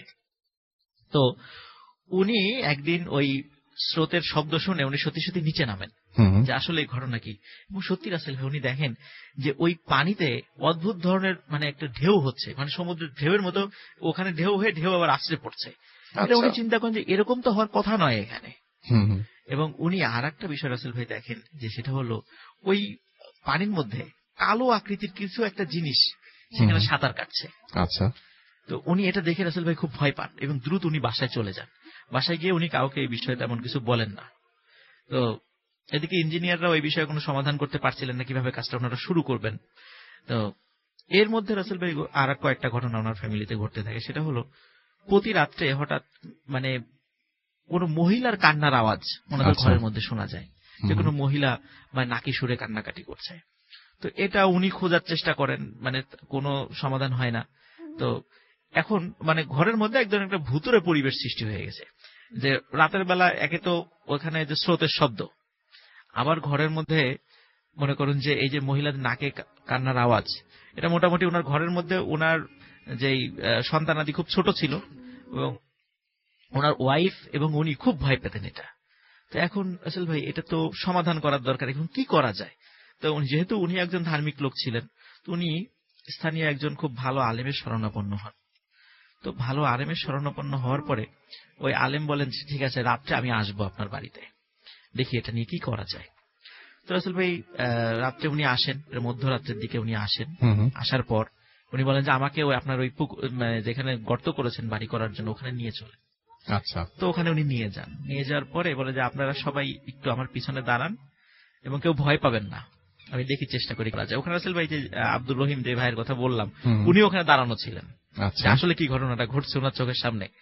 তো উনি যিনি আলেম যিনি এসেছিলেন ওখানে, উনি ওখানে আসার পর দোয়া পড়তে শুরু করেন এবং দোয়া পড়ার পরে মনে হচ্ছে যে ওই পানির স্রোতটা মানে আরো ভয়ঙ্কর আকার ধারণ করছে।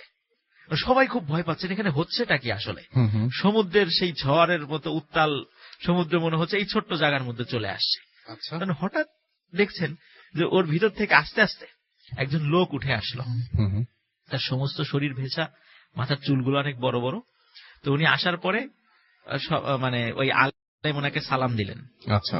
সালাম দেওয়ার পরে উনি বলছেন যে আপনি এখানে কেন বিরক্ত করছেন, এই জায়গাটা তো আরেকজনের, এখানে তো উনি বাড়ি নির্মাণ করছেন, তো আপনি কেন এই জায়গাটাতে দখল করে রেখেছেন, আপনি এই জায়গা ছেড়ে চলে যান। আচ্ছা। তখন সবার সামনে সবাই কিন্তু রাসেল ভাই ঘটনাটা দেখছে, সবার চোখের সামনে, মানে সবার কাছে দৃশ্যমান ঘটনাটা। তো উনি বলছেন যে ওসমানীয় খেলাফত যখন প্রতিষ্ঠিত হয় তখন থেকে আমি এখানে এবং আমি আমার স্ত্রী। এখানে বলে রাখা ভালো রাসেল ভাই, ওসমানীয় খেলাফত কিন্তু আপনার 1299 সালে প্রতিষ্ঠিত হয়। তার মানে আমরা যদি এখন হিসাব করি প্রায় 800 বছর। আচ্ছা। 800 বছর ধরে উনি ওখানে বসবাস করেন। বলে আমি এবং আমার স্ত্রী আমি এখানে বসবাস করি। 300 বছর আগে আমার সন্তান মারা যায়, আমার সন্তানের কবরও এখানে, সুতরাং আমি এখান থেকে যেতে পারবো না, আমাকে এখানেই থাকতে হবে। আর আমার রাত্রেবেলা যে কান্নার শব্দটা শোনেন ওটা আমার স্ত্রীরই কান্না, সে চায় না যে আপনারা এখানে বাড়ি নির্মাণ করেন, কারণ তার ছেলের এই কবর ছেড়ে সে যেতে চায় না। এখন আপনারাই বলেন আমি কি চলে যাব না থাকবো। তো সবার সামনে এই কথা বলার পরে বাড়ির যিনি মালিক উনি তো ওখানে দাঁড়িয়েছিলেন, তো উনি সাহস করে এগিয়ে আসেন, এসে বলেন যে আপনি যদি এখানে থাকতে চান আমার কোনো আপত্তি নেই, তবে সেক্ষেত্রে আপনি নিজের হাতে আমাকে দেখিয়ে দেন আমি ঠিক কতটুকু জায়গা ছেড়ে দিয়ে বাড়িটা করতে পারি। আপনি যদি কতটুকু দেখিয়ে দেন আমি ওই অংশটুকু ছেড়েই বাড়ি করবো। রাসেল ভাই সবার সামনে একটা লাঠি নিয়ে ওই ব্যক্তি একটা ইশারা করে একটা দাগের মতো টেনে দেন যে আপনি যদি এতটুকু থেকে বাড়িটা তৈরি করেন তাহলে আমার কোনো সমস্যা নেই। বলে ঠিক আছে তাই হবে, আপনি এখানে থাকবেন। তো বাড়ির যিনি মালিক উনি বলেন। আচ্ছা রাসেল ভাই তারপরে হঠাৎ যেটা মানে দেখে যে পরের দিনে ওই মানে কাকতালীয় ভাবে এক ফোঁটা পানিও ওখানে ছিল না। আচ্ছা কোথায় যে পানি চলে গেল। এরপর রাসেল ভাই নতুন করে নকশা করে উনি পরবর্তীতে ওখান থেকে বাড়িটা সরিয়ে নিয়ে, মানে ওই বাড়ির প্ল্যানটা ঠিকই ছিল, জাস্ট জায়গার ওই এটা উনি সরিয়ে বাড়িটা তৈরি করেন। রাসেল ভাই যে ভাইয়ের কথা আমি বললাম যে ওনার সামনে ঘটে যাওয়া ঘটনা, এবং আরো যে ঘটনাটা হলো যে ওই যে জিন দম্পতি ওনারা পরবর্তীতে ওই ফ্যামিলির লোকদের সাথে এতটা মিশে গিয়েছিলেন যে ওই ফ্যামিলির যারা ছিলেন তারাও ওই জিন দম্পতিকে মানে দাদা দাদি বলে সম্বোধন করত। এবং এখন পর্যন্ত স্টিল নাও এখন পর্যন্ত ওই ফ্যামিলির সাথে ওই জিন দম্পতির সম্পর্ক অনেক ভালো। তো আমার কাছে রাসেল ভাই অদ্ভুত লেগেছে যে আমরা সাধারণত দেখি যে জিনে অ্যাটাক করলে আমরা তো ছাড়ানোর চেষ্টা করি, তো এখানে যে জিনের সন্তান ওখানে কবর আছে এই খবর এই জিনিসটা শুনে ওই মালিক নিজেই তাদের জন্য জায়গা ছেড়ে দিয়েছে। এবং এই ঘটনায় জিনেরা এত খুশি হয়েছে ওই দম্পতি, স্টিল নাও ওই জিনের দম্পতি ওদেরকে ওরা পরিবার বানিয়ে নিয়েছে। এবং এখন পর্যন্ত রাস আল খাইমের ওই যে বাড়িটা আছে আর কি পার্সিয়ান গালফের কাছাকাছি, মোটামুটি ওখানকার স্থানীয় লোকরা সবাই জানে যে এই ফ্যামিলিতে জিন দেখা যায়, গেলেই জিন দেখা যায়। এবং আব্দুর রহিম ভাই উনি 2008 সাল পর্যন্ত ফ্যামিলিতে ছিলেন, পরে ওনার ভিসার মেয়াদ শেষ হওয়ার পরে উনি বাংলাদেশে চলে আসেন। এটা কতটুকু ভয়ঙ্কর ঘটনা আমি বলতে পারবো না, তবে আমার কাছে বিষয়টা খুব অদ্ভুত লেগেছে যে এমনও হয়, সেটাই আমার কাছে খুব অদ্ভুত লেগেছে। এটি ছিল আমার first story. Thank you so much. আপনার সেকেন্ড ঘটনার জন্য আপনার কাছে আবারও ফিরে আসবো।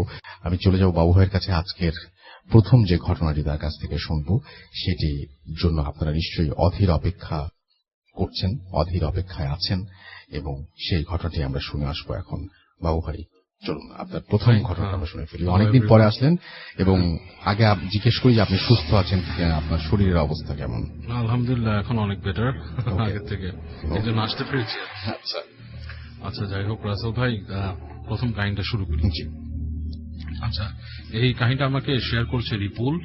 এটা ওদের গ্রামের বাড়ির একটা ঘটনা। হ্যাঁ, সো এবং এটা আপনার গ্রামের নদীর ঘটনা আর কি, জল পিশাচের যদি বলে থাকি আমি সেরকম কিছু আর কি। যাই হোক, ওদের গ্রামে একজন মাঝি ছিল এক সময়। মাঝি এক সময় মানে কি, মানে ছিল আর কি, নট লং এগো। তো মাঝি রাতের বেলা মাছ ধরতো। তো ওদের বাড়িটা হচ্ছে বরিশাল এবং আপনার খুলনার কাছাকাছি একটা জায়গা, যেখানে নাকি অনেক নদী এবং কিছুটা ওই যে আপনার সুন্দরবনের পাশের নদীগুলো পড়ে আর কি। যাই হোক, সেই মাঝি রাতের বেলা মাছ ধরতে যেত নদীতে। তার কাজই ছিল হচ্ছে আপনার মানে শেষ রাতের দিকে সে মাছ ধরতে যেত। ওই সময় নাকি অনেক মাছ ধরা পড়তো আর কি। আচ্ছা। তো যাই হোক, একদিন সেই মাঝি রাতের বেলা মাছ ধরতে গেছে। তো তার সাথে তার ছেলে ছিল। ছেলের বয়স খুব বেশি না। আচ্ছা। ওর বয়স 11-12 বছর, কিশোর বয়সী একটা ছেলে। তো ওকে রেখেছে আপনার ওই নৌকার ভেতরটা ছই ছিল, ছইয়ের ভেতরে, এবং তারা মাছ ধরে ধরে নৌকার পাটাতনে জমাতো আর কি। আচ্ছা। এখান থেকে সে ধরে যতটুকু উঠতো তার মাছ, সেটা সে টেনে নিয়ে আসতো, এনে ছেলেকে দিত, ছেলে নিয়ে সেটা ওই পাটাতনে রাখতো, এরকম ভাবে আর কি। আচ্ছা। তো রাতে যখন তারা বের হয়, ইউজুয়াল যে জায়গাগুলোতে তারা মাছ ধরে সেখানে আরো কিছু নৌকা আছে এবং জাল ফেলছে। দেখে যে জালে মাছ খুব একটা উঠছে না আর কি। আচ্ছা। বেশ অনেকক্ষণ অপেক্ষা করার পর যেই ইউজুয়াল হারে মাছটা আসে সেরকম না। তো সে দেখে যে বাকি নৌকাগুলোতেও মনে খুব একটা প্রোগ্রেস নাই, কারণ তারা বুঝতে পারে নিজেদের ভিতরে কিছু সাংকেতিক কমিউনিকেশন করে নিজেরা। তো এরকম সময় সে চিন্তা করে যে আমি একটু সাইডে চলে যাই, শাখা দিয়ে একটু সামনে যেয়ে দেখি কোনো হয় নাকি, অ্যাডভান্সমেন্ট হয় কিনা। আচ্ছা। যদিও এটা খুব রিস্কি, ওইসব এলাকায় মানে এরকম রাতের বেলা সাধারণত যায় না, শাখা তো ঢুকেই না শাখা নদী। আচ্ছা। তো যাই হোক, সে আপনার শাখা নদীর দিকেই চলে যায়। নিজে নিজে একটা ট্র্যাক রাখে যে আমি এরকম ভাবে ব্যাক করবো। ওদের কাছে কিন্তু আসলে কম্পাস টম্পাস কিছু নেই রাস্তা ভাই। আচ্ছা। আর ওইসব অঞ্চলে নাকি এই শাখা নদীতে ঢুকে গেলে কখনো যদি হারিয়ে যায় তাহলে নাকি বের হওয়া খুব কঠিন। আচ্ছা। যারা লোকাল তাদের জন্যই কঠিন, আর নতুন কেউ তো হয়তো আপনার পারবেই না। আচ্ছা। যাই হোক, তো সে যায় শাখা নদীতে ঢুকে যায়, ঢুকে যেতে থাকে দেখে যে মানে রাতের যে অন্ধকারটা সেটা আরো ঘনীভূত হয়ে গেছে আর কি। যেহেতু আশেপাশে গাছ টাছ, ওই যে আপনার ম্যানগ্রোভ টাইপের এইগুলো আর কি, কলকাতা টাইপের। তো যেতে যেতে একটা জায়গায় যায়, সে জায়গায় যে সে দেখে যে তার মানে জালের মধ্যে ভালো সে একটা ফিডব্যাক পাচ্ছে আর কি। এবং সে জাল তুলে দেখে প্রচুর মাছ, এবং সে তুলে ফেলে, ছেলেকে ডাকে, ছেলে নিয়ে ওটা আপনার সরাই ফেলছে, পেছনে নিয়ে যাচ্ছে আর কি। তো এরকম করতে করতে সে দেখে যে প্রচুর মাছ তার উঠে গেছে, সে আরো ভেতরে যায় আর কি।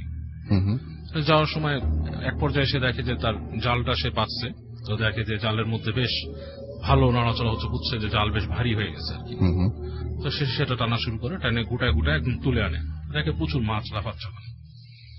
এবং সে তখন তার ছেলেকে ডাকে, দেখে ছেলে পিছন থেকে আর আসতেছে না। আচ্ছা। তার পাটাতনে ছেলে আর আসতেছে না, কি ব্যাপার? ছেলেকে অনেকক্ষণ ডাকার পর এক পর্যায়ে ছেলে আসে। আসার পর ছেলেকে সে বলে যে আয় আমরা তুলি, এটা বেশ ভারী হয়ে গেছে আর কি। তো দেখে ছেলে তাকে সরায় দেয়, বলে আমি নিতেছি আর কি। ছেলে বলে যে আমি নিচ্ছি, তোমার লাগবে না। তো বলে ছেলে দেখে যে ছেলে একাই টেনে আপনার জালটাকে তুলে ফেলে ভেতরে। বলে আরে এতটুকু ছেলে, ওর এত শক্তি কেমন? বলে বাবা তুই তো অনেক বল হয়ে গেছে তোর, তুই এত মাছ কেমনে তুলতেছে, এত শক্তি? ছেলে কোনো উত্তর না দিয়ে জালটা ভিতরে তুলে নেয় এবং দেখে যে যেখানে মাছ যা ছিল ওখানে আনলোড করার সব আনলোড করে আবার তাকে জালটা খুব দ্রুতই ফিরিয়ে দেয়। তো সে জালটা নিয়ে যায়, ছেলে ভেতরে বসা, এবং সে আবার জাল ফেলে। তো সে একসময় খেয়াল করে দেখে, তার হঠাৎ করে খেয়াল হয় যে সে যে জায়গাটা আছে সেটা হচ্ছে আপনার একটা মানে লাইক সৈকত টাইপের কাইন্ড অফ, লাইক নদীর একটা সাইডে, সেখানে কোনো গাছগাছালি নাই, মানে পানি বাড়ি খাচ্ছে আর কি, সৈকতে যেরকম খায়, এবং বেশ ফাঁকা একটা জায়গা, এরকম একটা জায়গা। সবাইকে তাকায় থাকে যে এরকম তো মানে দুই পাশে তো এরকম নামার জায়গা এরকম ভাবে নাই, ঠিক আছে, মানে হঠাৎ নামলে একটা পাড় বা ওঠার মতো জায়গা, কিছু গাছ টাছ থাকে, বাট এটা হচ্ছে সৈকত টাইপের। তো মনে করে এই জায়গায় এরকম ভাবে আসছে, জিনিসটা তার কাছে একটু বেখাপ্পা লাগে আর কি। আচ্ছা। তো সে এর মধ্যে আপনার পিছনে ছেলেকে ডাকতে থাকে যে জাল মনে হয় আবার উঠাইতে হবে, এসে আয়, এখন ছেলে আর আসে না। তো উনি খেয়াল করে হঠাৎ শব্দ পায় ভিতরে, মানে শব্দ হচ্ছে কেমন খ্যাস খ্যাস খ্যাস খ্যাস এরকম একটা শব্দ হচ্ছে। তো উনি ভেতরে যায়, শোয়ের ভিতরে ঢুকে আপছন্দ করে ফার্স্টে একটা কি ছিল, কুপি টাইপের ছিল, ওটা নিভানো। উনি দেখে মানে মনে হচ্ছে মানুষের প্রেজেন্স আছে, বাট একজন না, একাধিক। আচ্ছা। প্রথমে ওনার মুখের মধ্যে মনে করে ডাকাত টাকাত কিছু নাকি। তো তারপর দেখে ডাকাত না, কেমন একটা বাজে একটা গন্ধ টাইপের এরকম। তো উনি বেশ ভয় পেয়ে যায় যে ঘটনাটা কি, ছেলের নাম ধরে ডাকে, তাই ছেলে না, এবং মনে হচ্ছে 2-3 জন আছে। তো উনি কি করে, ওনার ইসের থেকে দেশলাই ছিল ম্যাচ বের করে জ্বালায় এক নজর দেখে উনি মানে বুকের মধ্যে একটা বিশাল ধাক্কা খেয়ে যায়। উনি দেখে যে ওনার ছেলে পড়ে আছে এক পাশে, এবং 2-3 জন মেয়ে মানুষ বসা, তাদের মানে দেখতে খুব বিদঘুটে টাইপের চেহারা, আচ্ছা। চুলগুলো বড় বড় ভিজা ভিজা, এবং কানটা ডিফারেন্ট, মুখে বড় দাঁত, আচ্ছা। এবং তারা মনে হচ্ছে মাছ খাচ্ছে, এরকম একটা সিন। তো উনি কাঠি ফেলে দিয়ে উনি ভয় লাফ দিয়ে বের হয়ে আসে। ওই পাশ থেকে ওনাকে ফ্যাস ফ্যাস করে কি জানি বলে, কথাগুলো অনেক দুর্বোধ্য ওনার কাছে লাগে, এবং উনি তখন আর কোনো উপায় দেখে না যখন থেকে মানে ওখান থেকে কি করবে আর কি, পুরো হতবিহ্বল হয়ে যায়। তো ওখানে বসে থেকে কিছুক্ষণ দোয়া পড়তে পড়তে আসতে আসে, এসে দেখে যে ওখানে আবার ছয়ের ভেতর ঢুকে আবার ম্যাচ জ্বালে, দেখে কেউ নাই। আচ্ছা। উনি যেটা করে, উনি তাড়াতাড়ি ওখান থেকে ব্যাক করার চেষ্টা করে, নৌকাটা ঘুরে ওনার ছেলের দিকেও ওনার মনে ছেলেকে পড়ে থাকতে দেখছে একপাশে। উনি কোনো মতে নৌকা ঘুরে মানে যেভাবে পারছে আর কি ওখান থেকে সরায় বের হয়ে আসছে আর কি, মূল যে জায়গাটা ওখানে চলে আসছে। এসে উনি মেন নদীতে যখন আসছে, দূর থেকে আরো নৌকা দেখছে, উনি ঢুকেদের মধ্যে আলো ফুটছে, ভোর হয়ে যাচ্ছে। এই সময় উনি ছেলেকে তখন নদীর পানি দিয়ে উঠায় আর কি, মুখে পানিতে কি দেখো বলে, যে ছেলেকে জিজ্ঞেস করে কি হয়েছে, ছেলে ঠিক মতো উত্তর দিতে পারে না। পরে বলে যে আমি মাছ নিতেছিলাম, আমাকে মানে আমি একসময় আমার সেন্স হারায় ফেলছি, মানে ছেলেটা বলে যে আমার হুঁশ নাই, আমাকে এরকম কয়েকটা মহিলা এসে মানে মাছ আনতে বলে, আর আমি ওই মাছ এনে দিছি, এবং আমি দেখছি তারা মাছ খায়, এবং এক সময় আমাকে মানে ঘুম পাড়ায় দিছে, আমি ঘুমাই গেছি। তো উনি এই সিনটা দেখে উনি একবার চিন্তা করে জেলেদের সবার সাথে বলবে, বাট উনি সবার কাছে বলে না, ব্যাক করে আসে, এবং উনি দেখে যে ওনার যে পরিমাণ মাছ ধরছিল তার বেশিরভাগই নাই, সামান্য কিছু মাছ ওখানে আছে, এমনও না যে অনেক মাছ খেয়ে ফেলে রাখছে অংশ এরকম কিছু উনি পায় না, রেসিডিউ পায় না, বাট কিছু মাছ পায়। তো উনি ব্যাক করে আসার পরে উনি যখন আসে, তো উনি ঘটনাটা কাউকে না বলে, তবে ওনার এক পরিচিত বন্ধু ছিল একসময়, ছোটকালে ওনাদের সাথে যখন প্রাইমারি স্কুল ছোট পড়তো তখনকার সময়, বাট সে পরে শহরে যে আর কি ডিফারেন্ট জব টপ করে, তাকে উনি শেয়ার করেন একদিন কথায় কথায় যে আমি তো এরকম গেছিলাম। এসে যার সাথে শেয়ার করে, সে ঘটনাটা শুনে তার সাথে খুব আগ্রহ নিয়ে শুনে। এরপরে ধরেন কয়েক মাস পার হয়ে গেছে, কোনো খবর নেই, উনি নর্মালি যথারীতি মাছ ধরে ওনার মতো, কম আসুক বেশি আসুক ওই দিকে আর যায় না উনি। একদিন ওনার বাসায় ওই লোকটা এসে হাজির হয় আর কি, যে ওই যে যাকে কাহিনী বলছি, তার সাথে আরেকজন লোক বেশ একটু ডিফারেন্ট টাইপের, হাতে অনেক আংটি টাংটি পরা, যে এরকম মানে দেখে একটু ডিফারেন্ট মনে হয়, কালো কুর্তা পরা এসে। তো বলে যে কি ব্যাপার, উনি বলে যে আমার একটা ফ্রেন্ড তোমার সাথে কথা আছে। ওনায় নিয়ে যায়, বাজারে নিয়ে চাটা খাওয়ায়, বলে যে তুমি আমাকে ওই জায়গায় নিয়ে যাবো আমাদেরকে, তুমি যে একটা জায়গায় গেছিলে এরকম এসে। না আমি এই জায়গায় যেতে পারবো না, আমার ভয় লাগে, ওইটা ওরকম ভূতের জায়গায়, এসে মানে ওখানে পিশাচ আছে, পেতনি আছে। বলে না, ওই জায়গায় নিয়ে যাও, তোমার ভালো টাকা দিব, তুমি যে মাছ ধরবা, তোমার মাছ ধরা 2-3 দিনে মাছ ধরার টাকা তোমার এমনি এসে যাবে। তো উনি ফার্স্টে না করার পরও এক সময় তার একটু লোভ হয় আর কি, যে নিয়ে যাই, যে বলবো যে আমাদেরকে নামাই দিবা, তোমার তেমন কোনো কাজ না, তুমি পরে সকালে এসে নিয়ে যাবা আমাদেরকে এখান থেকে। তো উনি বারবার চিন্তা করার পরে একবার সে বলে যে আচ্ছা ঠিক আছে নিয়ে যাই এদেরকে। তো উনি ওই লোকটাকে আর তার সাথে বন্ধুকে, তো বন্ধুটা ওই পাড়ে এসে তাকে নৌকা উঠানো পর্যন্ত ছিল, সে আর সাথে যাবে না, কিন্তু ওই লোকটা তার সাথে আছে, সে গেছে, সে বলছে যে আমাকে নিয়ে চলো, এবং তুমি আমাকে যে ওখানে নামাই দিবে, এবং তুমি পরে আমাকে দিনের বেলা ওখান থেকে নিয়ে আসবে, তোমার ওখানে থাকার দরকার নেই। তো উনি যখন রওনা দেয় ওখান থেকে, তো জাস্ট বেশ কিছু যতদিন আর মাছ ধরার কিছু নাই, ওনার ছেলেকেও সাথে নেয়নি, উনি একা ওই লোকটাকে নির্মল দিয়েছে। তো লোকটা নিয়ে যাচ্ছে নৌকাতে, তো লোকটা ওনাকে খুঁটিনাটি জিজ্ঞেস করতেছে যে এখানে আর কি দেখছো, নইতে তোমাকে স্পেশালি কি বলছে, মানে তোমাকে ওখানে কি কোনো এমন কথা বলছে যেটা তোমার মনে আছে? হ্যাঁ, বলে না আমার কিছু মনে নাই, এদের কথা আমি কিছু বুঝি নাই, তবে আমি এতটুকু বুঝতে পারছি আসিস না, এই ধরনের কিছু একটা বলছে। তো এরকম কিছু একটা বলে, তোমার চিন্তা নাই, তুমি আমাকে নিয়ে যাও। ওই সেই বলে ওই লোককে উনি নিয়ে গেছে, এবং খুঁজে খুঁজে শেষ পর্যন্ত সে ওই জায়গাটা পায়, এবং যখন সে ওই জায়গায় ঢুকে মানে কাছাকাছি আসে, তখনই সে একটা পরিবর্তন লক্ষ্য করে ওই জায়গায়। ইটস লাইক মানে আবহাওয়াটা একটু ডিফারেন্ট হয়ে গেছে। হ্যাঁ, মানে হঠাৎ করে মানুষজন জেগে উঠে এরকম করে তাকায়, এরকম একটা পরিবেশ। তো ওই মাঝি লোকটা খুব ভয় পায়, ভয় পাওয়ার পরও সে আস্তে আস্তে আস্তে করে নিয়ে যায় যে ওই যে লোককে ওখানে নামায়। তো ওই লোকটা তার সাথে একটা পোটলার মতো ব্যাগের মতো নিয়ে আসছে, এসে ওখানে তাকে নামায় ওখানে থামায় বলে যে তুমি চলে যাও, তোমার আশা লাগবে না। তবে মাঝি খুব কিউরিয়াস ছিল, সে মনে করে ঘটনাটা কি, মানে এইখানে আসছে কি করতে আসছে লোকটা, এদের মাথায় অনেক কোয়েশ্চেন আছে। যাই হোক, সে মানে যখন নাকি ওকে নামায় দিয়ে তার চলে যাওয়ার কথা, সে তাকে টাকাও দিয়ে দিছে, সে চলে আসতেছে। এসে অনেকখানি আসার পরে মানে সে মনে করছে যে আমি যখন আসছি ফ্রি চলে যাবো, কেন মাছ পাইছিলাম, মাছ ধরি। সে নিজে জাল পেতে পেতে মাছ ধরতেছে আর বসে বসে ওখানে টুকিটাকি মানে ওখান থেকে একটু দূরে চলে আসে, আসতেছে আসতেছে। তো একটা সময় সে শুনতে পায় দূরে, মানে বেশ দূর থেকে মনে হচ্ছে মানে কি চিৎকারের শব্দ। বেশ যখন চিৎকারের শব্দগুলো পায় তার কাছে মনে হয় যে কি হচ্ছে, কেউ মানে এখানে তো মানুষ থাকার কথা না, জঙ্গলে মানুষের চিৎকার, মানে কিছু একটা হচ্ছে নাকি। হ্যাঁ, তো এরকম চিন্তা করে সে ইগনোর করে কয়েকবার। তারপরে সে চিন্তা করে যে না আমি যাই দেখি চিৎকার কি হয়েছে। এবং লোকটা যেতে বলছে, লোকটারও কি মানে একটা কিউরিয়াসিটিও তার মধ্যে ভর করে। তো সে আস্তে আস্তে করে নৌকাটা ওদিকে নেওয়া শুরু করে। এবং যখন সে নৌকাটা ওদিকে নেওয়া শুরু করে তখন সে মানে কোলাহল টাইপের একটা শব্দ পায়, মানে মানে দুর্বোধ্য কোলাহল, যেটা নাকি আমরা সচরাচর কথা বলি, আমরা যেরকম কোলাহল করি সেরকম না, পশু পাখির কোলাহলের মতো না, বাট সাম সর্ট অফ কোলাহল। তো সে যখন কাছাকাছি আসে তার যে কুপি থাকে, কুপিটা তপ করে নিভে যায়।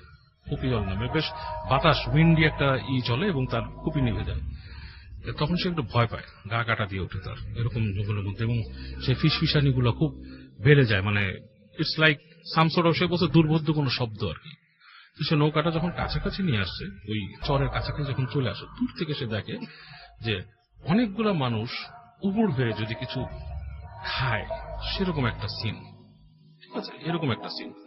তো সে আরো কাছাকাছি যখন চলে আসে তখন কিন্তু ওই দিন ছিল চাঁদের রাত, মানে চাঁদ আছে আকাশে, আলোতে দেখে যে কিছু মানুষ বলা যাবে না, প্রাণী বানর টাইপেরও হতে পারে, পিঠগুলো চকচক করতেছে, ইটস লাইক শাইনিং সারফেস পিঠে, লাইক যেমন মাছের পিঠ যেরকম থাকে এরকম আলো পড়ছে, চকচক করছে, এবং চুল আছে মাথায়, তারা উবুড় হয়ে কিছু খাচ্ছে। এবং সে অনেক ভয় পায়, ভয় পেয়ে সে তাড়াতাড়ি আবার ফিরে চলে যাওয়ার চেষ্টা করে বৈঠা দিয়ে, পানিতে ঝপাস ঝপাস করে মানে জোরে বৈঠা মারা শুরু করে সে, এবং সেই শব্দে ওই জিনিসগুলো ফিরে যায়। এবং কয়েক সেকেন্ডের মধ্যে সে দেখে ওখানে কিছু নাই, সব চলে গেছে। এবং সে দেখতে পায় যে ওই যে চরটার মধ্যে পড়ে আছে কিছু একটা মানুষ টাইপের। তো সে আপনার ওই আবার সে ওই আপনার ভয়টাই করে আস্তে আস্তে কাছে যায়, কারণ তার মনে হয় যে ওখানে ওই মানুষটাই মনে হয় পড়ে আছে যাকে রেখে গেছে। তো তার মধ্যে একটা মানে মনুষ্যত্ব কাজ করে যে আমি একজনকে নিয়ে আসছি, সে যদি এখানে কোনো কিছু হয়, তার মধ্যে কোনো একটা ভূত প্রেতের ব্যাপার এখন ঢুকে গেছে যেখানে খারাপ কিছু আছে। তো সে আস্তে আস্তে আবার কাছে যায়, এবং কাছে যায় একসময় সে নৌকাটা ভিড়ায়, সেখানে আস্তে করে নামেছে বাড়িতে। নেমে তার মনে হতে থাকে যে তাকে দেখতেছে কি খুব বিষয়। তো সে আস্তে আস্তে আস্তে আস্তে কাছে যেয়ে দেখে যে ওই লোকটাই পড়ে আছে যাকে সে নিয়ে আসছে, এবং সে বেশ ক্ষত বিক্ষত টাইপের। তো সে তাকে করে কি আস্তে করে উঠাতে পারে না, টেনে ছেঁচড়া ছেঁচড়া আনে নৌকার কাছে, কোনো মতো সে নৌকায় তুলে আবার নৌকা নিয়ে সে রওনা দেয়। তো নৌকা নিয়ে যখন চলে আসতেছে তখন সে দেখে যে ওই পাড়ের কাছে, তার থেকে প্রায় 5-7 গজ দূরে, ওখানে দাঁড়ায় ওরকম একটা মহিলা টাইপের, বলতেছে যে বাঁচাই নিয়ে গেলি রে, মানে জিনিসটা ওরকম গলায়, বাট ফ্যাস ফ্যাসা বলছে, দুর্বোধ্য টাইপের, যে একে বাঁচাই নিয়ে গেলি আর কখনো আসলে তোর 14 খানদান শেষ করে দেবো, মানে 14 গোষ্ঠী খেয়ে ফেলবো, এরকম কিছু একটা বলছে। তো সে মনে করেন আস্তে আস্তে মানে নৌকা নিয়ে চলে আসে। তো ওই লোকটা বেশ ইনজোর্ড ছিল, বেশ মানে তার শরীরে বিভিন্ন জায়গায় খামচি খাবলানো, মাংস না এরকম অবস্থা ছিল। এবং সে যখন তাকে ফেরত নিয়ে আসে তখন অলরেডি অনেক গভীর মানে রাতের, মানে একদম মানে প্রায় শেষ রাতের মতো হয়ে গেছে। কোনো মতো সে টেনে এনে সে ওই তার যে বন্ধুটা তাকে খুঁজে বের করে, তাকে নৌকায় রেখে খুঁজে বের করে, বলে যে তোমার যাকে নিয়ে গেছো তার এই অবস্থা, সে নৌকায় যে ঘটনা সংক্ষেপে বলে, সেও দৌড় দিয়ে আসে, এসে একে নিয়ে যায়। তো ওই লোকটাকে পরে কি অসুস্থ অবস্থায় গেছিল সেটা সে আর জানতে পারে নাই, বাচ্চে কি মরছে বা কিছু একটা। তার বন্ধু তাকে বলছে যে তার এই যে এটা ছিল, সে ছিল একটা জ্যোতিষী বা জাদুকর, যে এই ধরনের ম্যাজিক করত।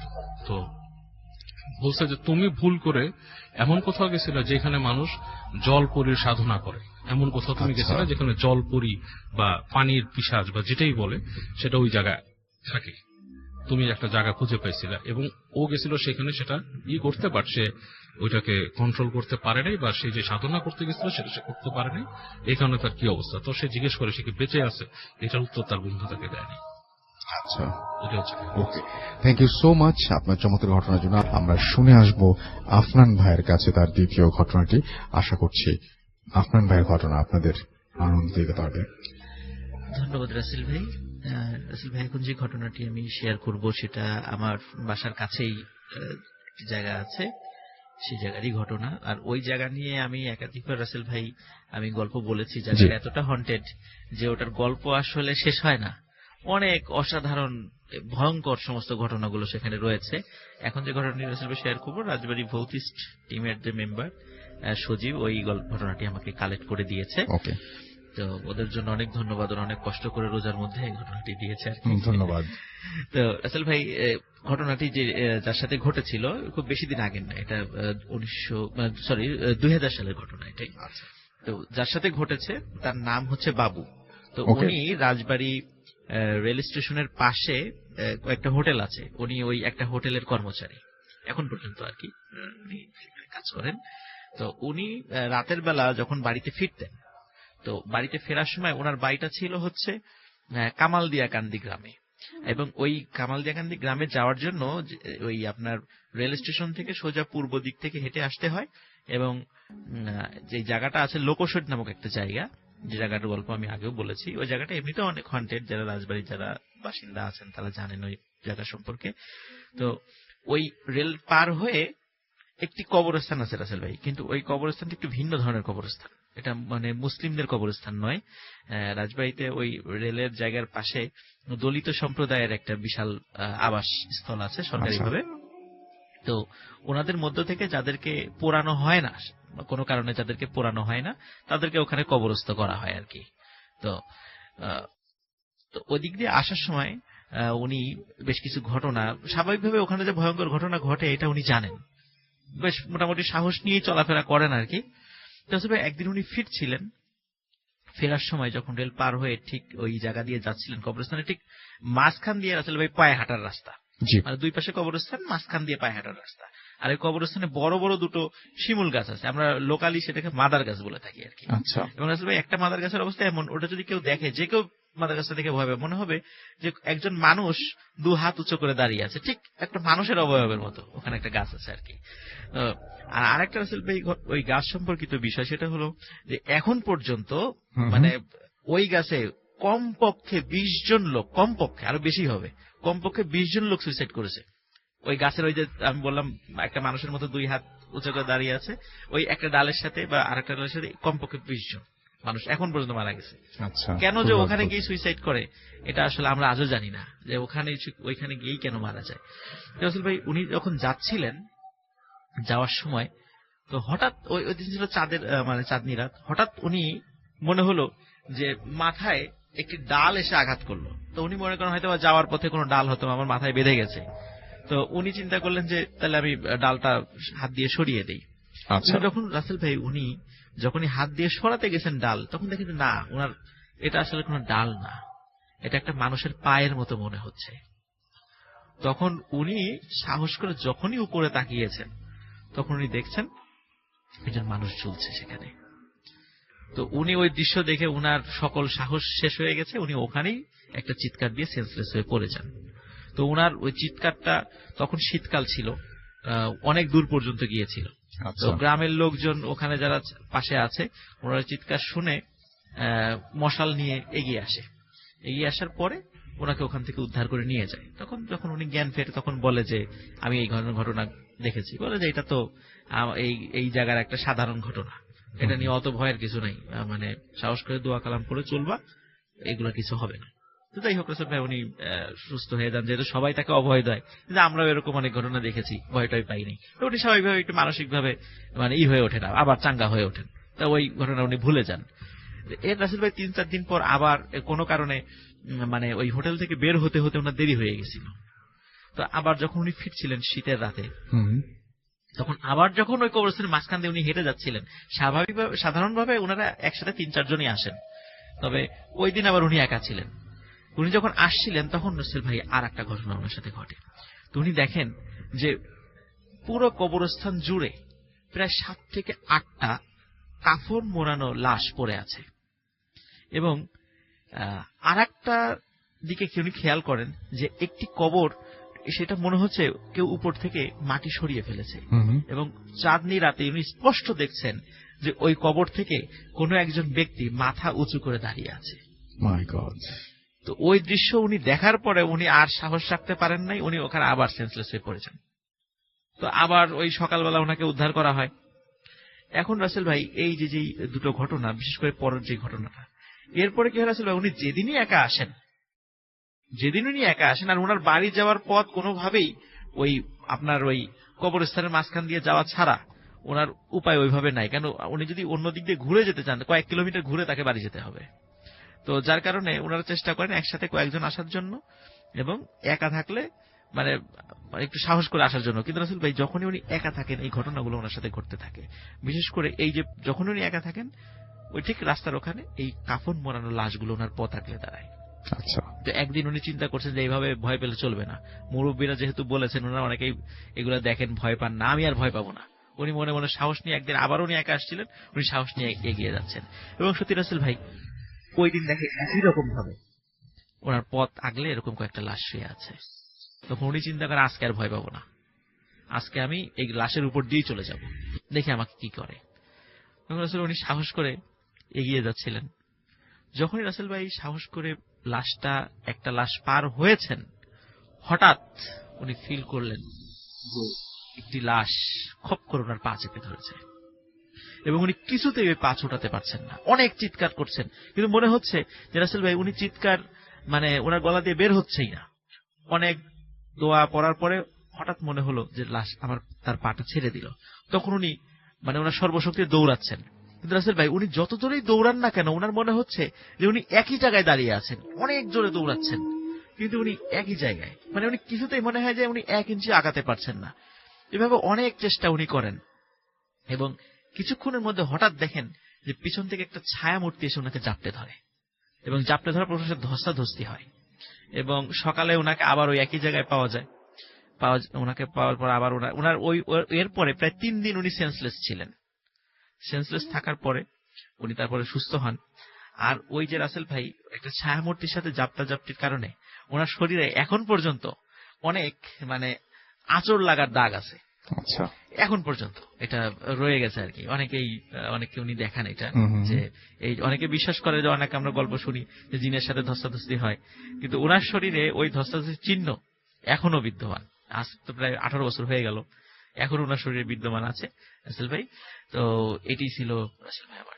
অনেক ধন্যবাদ আপনাকে আপনার ঘটনার জন্য। আমরা সরাসরি চলে যাবো বাবু ভাইয়ের কাছে তার ঘটনায়। থ্যাংক ইউ রাসেল ভাই। প্রথমে সবাইকে বাংলা নববর্ষের শুভেচ্ছা জানাচ্ছি।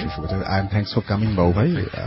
মানে আমাদের আজকের ডেটা অনেক স্পেশাল, এবং বাংলা নববর্ষ সামনে, এবং আমরা আজকে বছরের শেষ দিন। একদম মানে 1 বছরের শেষ, একটা বছরের শুরু। যাক রাসেল ভাই, এই কাহিনীটা আমি বলবো, এটা হচ্ছে রুবায়েতের কাহিনী। রুবায়েত এর ছদ্মনাম, জাস্ট নাম একটা মানে বলার জন্য বললাম, কারণ কাহিনী অনেক সময় দেখা যাচ্ছে মানে অনেকে সিমিলারিটি ধরে ফেলে যেটা কার জীবনের কাহিনী। এনিওয়েজ, রুবায়েত ও যখন নাকি ইউনিভার্সিটিতে পড়তো ওই সময় ওর অ্যাফেয়ার ছিল, এবং অ্যাফেয়ার এক পর্যায়ে ওরা বিয়ে করে আর কি। তো বিয়ে করে, এটা নিজেদের অ্যাফেয়ার ম্যারেজ ছিল, ফ্যামিলি অনেকটা এটা মেনে নেয় না। সো শেষ পর্যন্ত আর কি মেনে নেয়। সো অ্যাকসেপ্ট করার পরে ও চলে যায় অস্ট্রেলিয়াতে, আর ওর ওয়াইফ থাকে নিজের বাসায়। But the thing is watt, যে এরকম অবস্থা ওর ওয়াইফ কনসিভ করে মানে থাকা অবস্থায় আর কি। তো ওই সময়টা মেয়েটা ওর মায়ের বাসায়, মানে ওর ওয়াইফ তার মায়ের বাসায় পার করে আর কি। তো লাস্ট স্টেজ যখন চলে আসে, লাস্ট 1-2 মাস বাকি লাস্ট টাইমে, তখন নাকি ওর রুবায়েতের ফ্যামিলি প্রেশার দেয় যে তোমাকে চলে আসতে হবে আমাদের বাসায়, এবং ওদের ফ্যামিলিতে আর কি আছে, মানে মুরব্বী যে দাদির বাড়িতে যে আসলে মানে তাদের বাচ্চা হবে, এটা নাকি ওদের ফ্যামিলির মানে একটা নিয়ম আর কি। আচ্ছা, কালচার। তো এই কালচারে রাজি হয়ে লাস্টে ওরা মানে আসতে বাধ্য হয় আর কি।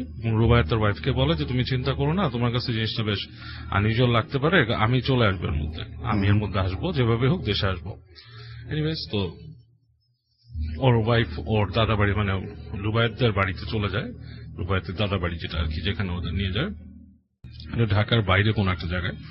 এন্ড ওরা ছিল আর কি আপনার ফ্যামিলিগত ভাবে বেশ মানে একটু পশ পিপল, যাদের আর কি মানে বেশ ঐতিহ্যবাহী ফ্যামিলি ওখানে। আচ্ছা, বেশ বড় বাড়ি। তো ওখানে চলে যায়, ওখানে যা থাকে, এবং প্রথম দিকে ওর কাছে বেশ ভালোই লাগে বাড়িটা, খুব মানে সুন্দর বিশাল বাড়ি, বাড়ির সামনে দিঘি আছে, তারপর আরো অনেক কিছু আর কি বাসাটার সামনে, এবং রুবায়েতের আম্মা ওকে খুব কেয়ার করে নিয়ে। তো যেটা হয় যে ওই বাড়িতে যখন থাকে তো দু একদিন পরে রুবায়তের আম্মু আর কি বলে যে তুমি যদি ইউজ টু ফিল করো একা থাকতে, তাহলে তুমি একা থাকো রুমে। তো বলে যে আচ্ছা আমি একা থাকাটা বেটার ফিল করি, তার কাছে এটা মানে ভালো লাগে বেশি। সো ওকে একটা রুম দিয়ে দেওয়া হয়। রুমটা বেশ বড় একটা রুম, এবং আপনার উপরতলায় আর কি, দোতলায় রুম, এবং বেশ ভালো ফার্নিশড এন্ড এভরিথিং। তো ওখানে যখন ও থাকে, রাতের বেলা ঘুমাতে যায়, তো ওর শাশুড়ি ওর সাথে অনেকক্ষণ গল্প গুজব করে লাস্টে রাতে চলে যায়। আচ্ছা। তো চলে যাওয়ার পর ওর হাজবেন্ডের সাথে কথা বলে ফোনে, কিছুক্ষণ ফোনে কথা বলে রাত্রেবেলা থাকে। কাজের মেয়ে আছে, বলে যে নক করলে দরজার বাইরে কাজের মেয়ে থাকে। তো রাত্রেবেলা শুয়ে আছে, তো ঘুমায় গেছে আর কি। তো ফার্স্ট দিন যেটা সে ফিল করে, তো অনেক রাত্রেবেলা ও দেখতেছে যে হঠাৎ করে ঘুম ভেঙে যায়। যে ঘরের মধ্যে অসম্ভব ঠান্ডা, মানে বেশ শীত শীত। তো তখনকার যে সময়টা, এটা মানে শীতের সময় না আর কি, লাইক আপনার ঠান্ডাও না গরমও না, এরকম একটা সিচুয়েশন। এই সময় হঠাৎ করে বেশি ঠান্ডা, এবং ঠান্ডার জন্য বা একটা চাদর গায়ে নিয়ে নেয়। চাদর নেওয়ার পরে দেখা যাচ্ছে যে ওর ঠান্ডাটা মানছে না, বেশ মানে কাঁপুনি উঠে যাচ্ছে, এরকম অবস্থা। তো সে এক পর্যায়ে বিছানার চাদরও গায়ে নিয়ে নেয়, পেঁচায় নেয় আর কি। আচ্ছা। হ্যাঁ, পেঁচায় নিয়ে শুয়ে আছে, এবং এই সময়ও দেখে যে ওর মনে হয় যে ওই পাশে যে জানলাগুলো আর কি রুমে, হঠাৎ করে যে বেশ ডার্ক হয়ে গেল। মানে মানুষ যেমন লাইট কমায় দিলে যেরকম হয়, যে ধরেন একটা বাসার মধ্যে যে টেবিল ল্যাম্প থাকে, টেবিল ল্যাম্পটা যদি কেউ মানে রেগুলেটর দিয়ে আলো কমায় দেয়, সেরকম একটা মানে ভাব মনে হচ্ছে। বাইরের যে আলোটা আছে, বাইরে হালকা একটা আলো থাকে সবসময়, সে আলোটাও কমে যাচ্ছে। এখনো ভয় পাওয়া শুরু করে, বেশ ভয় পাওয়া শুরু করে। এই সময় ও খেয়াল করে যে ওর যে পায়ের থেকে, মানে পায়ের কাছটা যে খাটের, সেটার থেকে বেশ খানিকটা দূরেই হচ্ছে দরজা। সেখান থেকে মনে হচ্ছে কেউ একজন হেঁটে আসতেছে কাছে, এবং বেশ মানে আর কি স্মুথ, মানে আসাটা খুবই স্মুথ, মানে হেঁটে হেঁটে আসার মতো না, ভেসে ভেসে আসার মতো। এবং ও খেয়াল করে যে একদম কাছে চলে আসে ওর খাটের পায়ের কাছে, এবং ওখানে কিছুক্ষণ দাঁড়িয়ে থেকে আস্তে করে ঘুরে তার বাম দিকে আসতে থাকে। এবং এটা ও বুঝতে পারে যে এটা একটা ছায়া মূর্তি, এটা অবয়ব টাইপের কিছু। এটা ঠিক মানে মানুষের মতো মনে হচ্ছে, যে লাইক কোনো কিছুর উপর যে যেমন অনেকে মানুষের ভূত সাজে না, লাইক ক্যাসপার টাইপের উপরে কাপড় দিয়ে দিলে মনে হচ্ছে ঠিক কালো একটা অন্ধকার, এরকম কিছু একটা তার পাশে। এবং ও মুখ দিয়ে শব্দ বের করতে যায়, মুখ দিয়ে কোনো শব্দ বেরোচ্ছে না, গলা দিয়ে সাউন্ড করতে যায়। তখন এক পর্যায়ে ও ভাবতে থাকে ওই অবস্থায়, আমি কি স্বপ্নে দেখতেছি, আমাকে কি বোবায় ধরছে। হ্যাঁ, সে এরকম ভাবতে থাকে, কিন্তু সে পরে বুঝতে পারে না সে বোবায় না, সে পুরোপুরি হুঁশে আছে, মানে সেন্সে আছে, তার সেন্স ঠিক আছে। কিন্তু সে দেখতেছে এরকম করে তার পাশে চলে আসতেছে।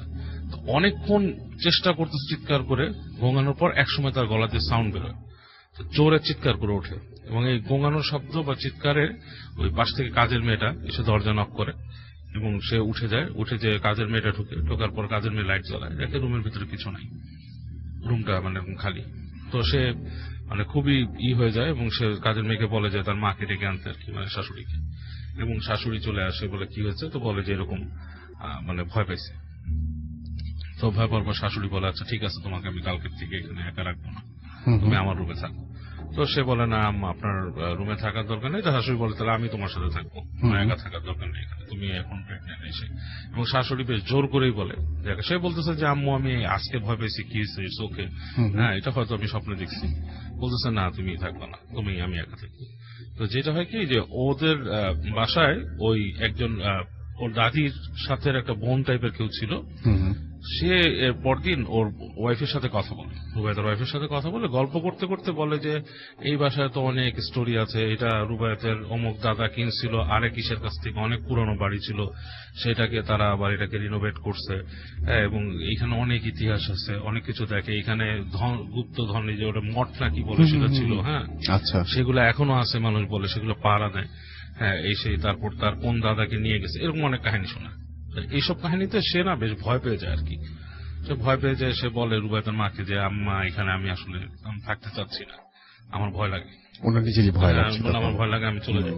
বলে না বাবা এটা তো যাওয়া যাবে না, কথা হয়ে যাবে, ফ্যামিলিতে সবাই এরকম এখানেই হয়েছে, বাচ্চা সবাই এখানেই হয়, এবং মানে বাচ্চা হলে ট্র্যাডিশন আমাদের এখানে থাকবা, তুমি কোনো অসুবিধা না, আমি তোমার সাথে আছি, তাহলে তুমি তোমার আম্মাকে আনানো এখানে, তারপরেও এখানেই থাকতে হবে। আচ্ছা। তো সে চিন্তা করে যে তাদের তো এমনিও খুব মানে ভালো, মানে খুব ওয়েল অর্গানাইজড ভাবে বিয়ে হয় নাই, তার আম্মাও এরকম আসবে না এখানে। যাই হোক, বেচারি ওখানে থাকে, এবং রুবায়েতের আম্মাও সাথে থাকে। তো দেখা যাচ্ছে যে যখন রাতের বেলা শাশুড়ি দোয়া টোয়া পড়ে ঘুমায় গেছে, তো এই সময় আবার সে ওরকম ফিল করে, একসঙ্গের মধ্যে ওর ঘুম আসে না, সে শুয়ে থাকে এবং সে ওরকম ফিল করে যে রুমের মধ্যে কিছু একটা নড়াচড়া করে, রুমের মধ্যে কিছু একটা মানে আপনার ঘুরে, মনে হয় যে তার খাটের আশপাশ দিয়ে ঘুরে। তো সে খুব ভয় পেয়ে লাস্টে শাশুড়িকে জাগায় দেয়, এবং যখনই শাশুড়ি ঘুম থেকে উঠে পড়ে তখন আর কিছু দেখে না। এবং তারপর এই জিনিসগুলো এত প্রকট হওয়া শুরু করে, ও ভয় পেতে থাকে, সবসময় বাথরুমে যেতেও ভয় পায়। এবং ওর শাশুড়িকে সে সবসময় বলে, তো শাশুড়ি পরে অনেকক্ষণ রাত জেগে জেগে দোয়াই পড়তো তার সাথে। তো এর মধ্যে একদিন যেটা হয় যে ওর শাশুড়ি ছিল না, সে সন্ধ্যার দিকে মনে হয় ঘুমাইছিল একটা রং টাইমে। তো এই সময় সে দেখে মানে ঘুমের মধ্যে সে ফিল করতেছে, মানে ঘুমটা যখন খুব পাতলা তখন ফিল করতেছে তার মুখের উপরে কেউ একজন ঝুঁকে আসছে, ঝুঁকে এসে বলতেছে যে তোমার পেটেরটা আমি নিয়ে যাব। ও মাই গড। হ্যাঁ, তোমার পেটেরটা আমি নিয়ে যাব। এরকম করে বলার পর সে ঝট করে ঘুম থেকে উঠে পড়ে, এবং তার ঘুম থেকে ওঠার পরে সে মনে করে যে কিছু একটা ছিল, তার রুমে কেউ একজন ছিল, চলে গেছে, এবং বেশ একটা বাজে একটা কেমন গন্ধ রুমের ভিতরে, খুব বাজে একটা গন্ধ। এবং ও যখন এটা করে, ও মানে দেখে যখন করে মানে আর কি উঠে বসে, এরকম দেখার পরে যে ওই দরজাটা যে ছিল রুমের, ওটা ঠাস করে কেউ লাগায় দেয়। ইটস অ্যাজ ইফ লাইক কেউ দরজা জোরে স্ল্যাম করে লাগায় দেয়। সেটাতেও সে খুব ভয় পায়, এবং সে উঠে যায়, সে ঘর দরজা খুলে দেয়, কেউ নাই আশেপাশে, এবং সে আবার ডাকে শাশুড়িকে, এবং সে একটা মানে সিচুয়েশন ক্রিয়েট করে যে আমি এখানে থাকবো না, আমি এরকম শুনছি, এরকম সবাই ভয় পায়। যাই হোক, ওকে নিয়ে আসে, আনার পরে ওকে শান্ত করার চেষ্টা করে, এবং ওর হাজবেন্ডকে বলা হয় যে তুমি পারলে রাত্রে আসো, কাজ ওই বলে যে তুমি আসো, আমি এখানে ভয় পেতেছি। সেই যাই হোক, রুবায়েত অস্ট্রেলিয়া থেকে চলে আসে ওখানে। আসার পরে দেখা যাচ্ছে যে রুবায়েত যখন ব্যাক করছে, ও সামহাউ কিছু মানে ধর্মীয় বা ইসের সাথে মিশে, যেমন ওই যে তাবলিগ টাইপের কিছুর সাথে মিশে, সে বেশ মানে একটু মুসল্লি হয়ে গেছে আর কি। He turn into a different pious person. হ্যাঁ, মানে আগের মতো, আগে যেরকম হয়তো রক মিউজিক শুনতো, ইটি করতো, ওরকম নাই, মানে অনেকটাই চেঞ্জ হয়ে গেছে। তো জিনিসটা শুনে বলে যে মানে আমি ব্যাপারটা হ্যান্ডেল করতেছি, কি হয়েছে। রুবায়েত যখন আসে তার ওয়াইফকে বলে যে তুমি ঘুমাও রাত্রে, আমি আসি। তো হাজবেন্ড আসার পর ওর তো সাহস বেড়ে যায় অনেক, সে এত আর ওটা নিয়ে ভয় করে না, ও রিল্যাক্সলি ঘুমায়। তো যেটা হয়, রুবায়েত দেখতেছে, এটা হচ্ছে এখন রুবায়েতের ভাষ্য, যে সে ঘুমায় আছে, হাজবেন্ড ওয়াইফ দুজনে শুয়ে আছে। রুবায়েত রাত্রেবেলা দেখে যে ওদের যে বাথরুম, সে বাথরুম থেকে কেউ একজন বের হয়েছে, বের হয়ে লাইক দরজা কিন্তু খুলে বের হয়েছে। হ্যাঁ, মানে ও যেভাবে বর্ণনা দিচ্ছে, কার্পেটের উপর দিয়ে, কার্পেট ছিল রুমে, ঘেসে কার্পেটের উপর যদি কেউ পা এরকম করে করে আসে, একটা লাইক শব্দ হয়, সেরকম এসে ওদের খাটের থেকে 1-1.5 হাত দূরে দাঁড়াইছে। দাঁড়ায় বলতেছে ফিসফিস খ্যাসখ্যাসা গলায়, ওকে বলতেছে যে তোর দাদা নিছিল, আমি তোর বাচ্চা নিয়ে যাব। আচ্ছা, হ্যাঁ, এরকম একটা কথা তাকে বলতেছে, এবং ও কথাটা শুনতেছে। তো রুবায়েত যেটা হয়, সে তো এখন অনেক মানে আসলে পায়াস হয়েছে, এবং অনেক কিছু সে মানে আমল করে। সে তখন বলে যে তুমি কি আমি জানি না, হু আর ইউ। হ্যাঁ, মানে ধর্মীয় বলে যে আমিও আল্লাহর সৃষ্টি, তুমিও আল্লাহর সৃষ্টি। হ্যাঁ, তুমি কিন্তু নিজে কেউ না, ইউ আর নোবডি। তুমি যদি এত সাহস থাকে আমার সামনে আসো, I want to see you. আমার সামনে এসে দেখা দাও, আর এখান থেকে তুমি চলে যাও। তুমি আমাকে বদার করা কোন আল্লাহর সৃষ্টিকে কিছু করার তোমার ক্ষমতাও নেই। হ্যাঁ, আমি দোয়া পড়ে আমার ওয়াইফকে বন্ধ করে দিয়েছি, আমার সন্তান। তো ওই দিন নাকি চলে যায় ফস করে ওখান থেকে, আর করে না। বাট এরকম কিছু তাকে প্রবলেম করতেই থাকে। তো রুবায়েত সিদ্ধান্ত নেয় যে ঘটনাটা কি সে দেখবে। সে একদিন তাদের যে ওই লাইব্রেরি আছে, উপরে একটা লাইব্রেরি ছিল পড়ার, দাদার ওখানে যায়। ওখানে যে সে এরকম মানে ওখানে নামাজ কালাম পড়ে, সে বলছে তার দাদা বলছে হুজুর নিয়ে আসবে, সে বলছে আমার হুজুর টুজুর লাগবে না, আমার সন্তান ডিস্টার্ব হচ্ছে কোনো ব্যাপার, আমি দেখব। সে লাইব্রেরিতে পড়ে বসে সে ওখানে দোয়াটা পড়ে সে কল করে, সে বলে যে আমাকে কেউ ডিস্টার্ব করতেছে এই বাসায়, এবং এসে আমার ওয়াইফকে ডিস্টার্ব করতেছে, আমাকে অনেক কিছু বলতেছে, আমি তোমাকে দেখতে চাই। তো ও হঠাৎ করে, তখন লাইব্রেরি রুম খুব একটা মানে আলো ছিল না, হালকা আলো জ্বলতেছে। এই সময় সে শব্দ পায় যে ওই পিছনে ওই বই শেলফের ওখান থেকে খড়খড় খড়খড় শব্দ হচ্ছে। তারপর সে দেখে একটা ছায়া টাইপের কিছু একটা আসছে, অন্ধকার, ঠিক আলোর কাছে এসে দাঁড়ায় আছে। তো আরো বলে সামনে আসতে, এবং আলোর একটু দিকে সে দেখে যে একটা চেহারা, সে বুঝতে পারে যে একটা খুব রিঙ্কেল চেহারা, একটা বুড়া মানুষ, বুড়া মহিলা। হ্যাঁ, এবং তার চুল টুল এলোমেলো ভাবে আছে, এবং সে ওখানে দেখে যে মুখটা হা করা, জিভ বের হয়ে কথা বলতে বাঁকা করে। তো ও দেখে রুবায়েত ভয় পায় ঠিকই, মানে মানুষ তো এরকম একটা অতিপ্রাকৃত কিছু দেখলে ভয় পায় ঠিকই, কিন্তু সে বলে তুমি এখানে কি চাও, তুমি আমাকে কেন ডিস্টার্ব করতেছো? সে বলে আমি তোমার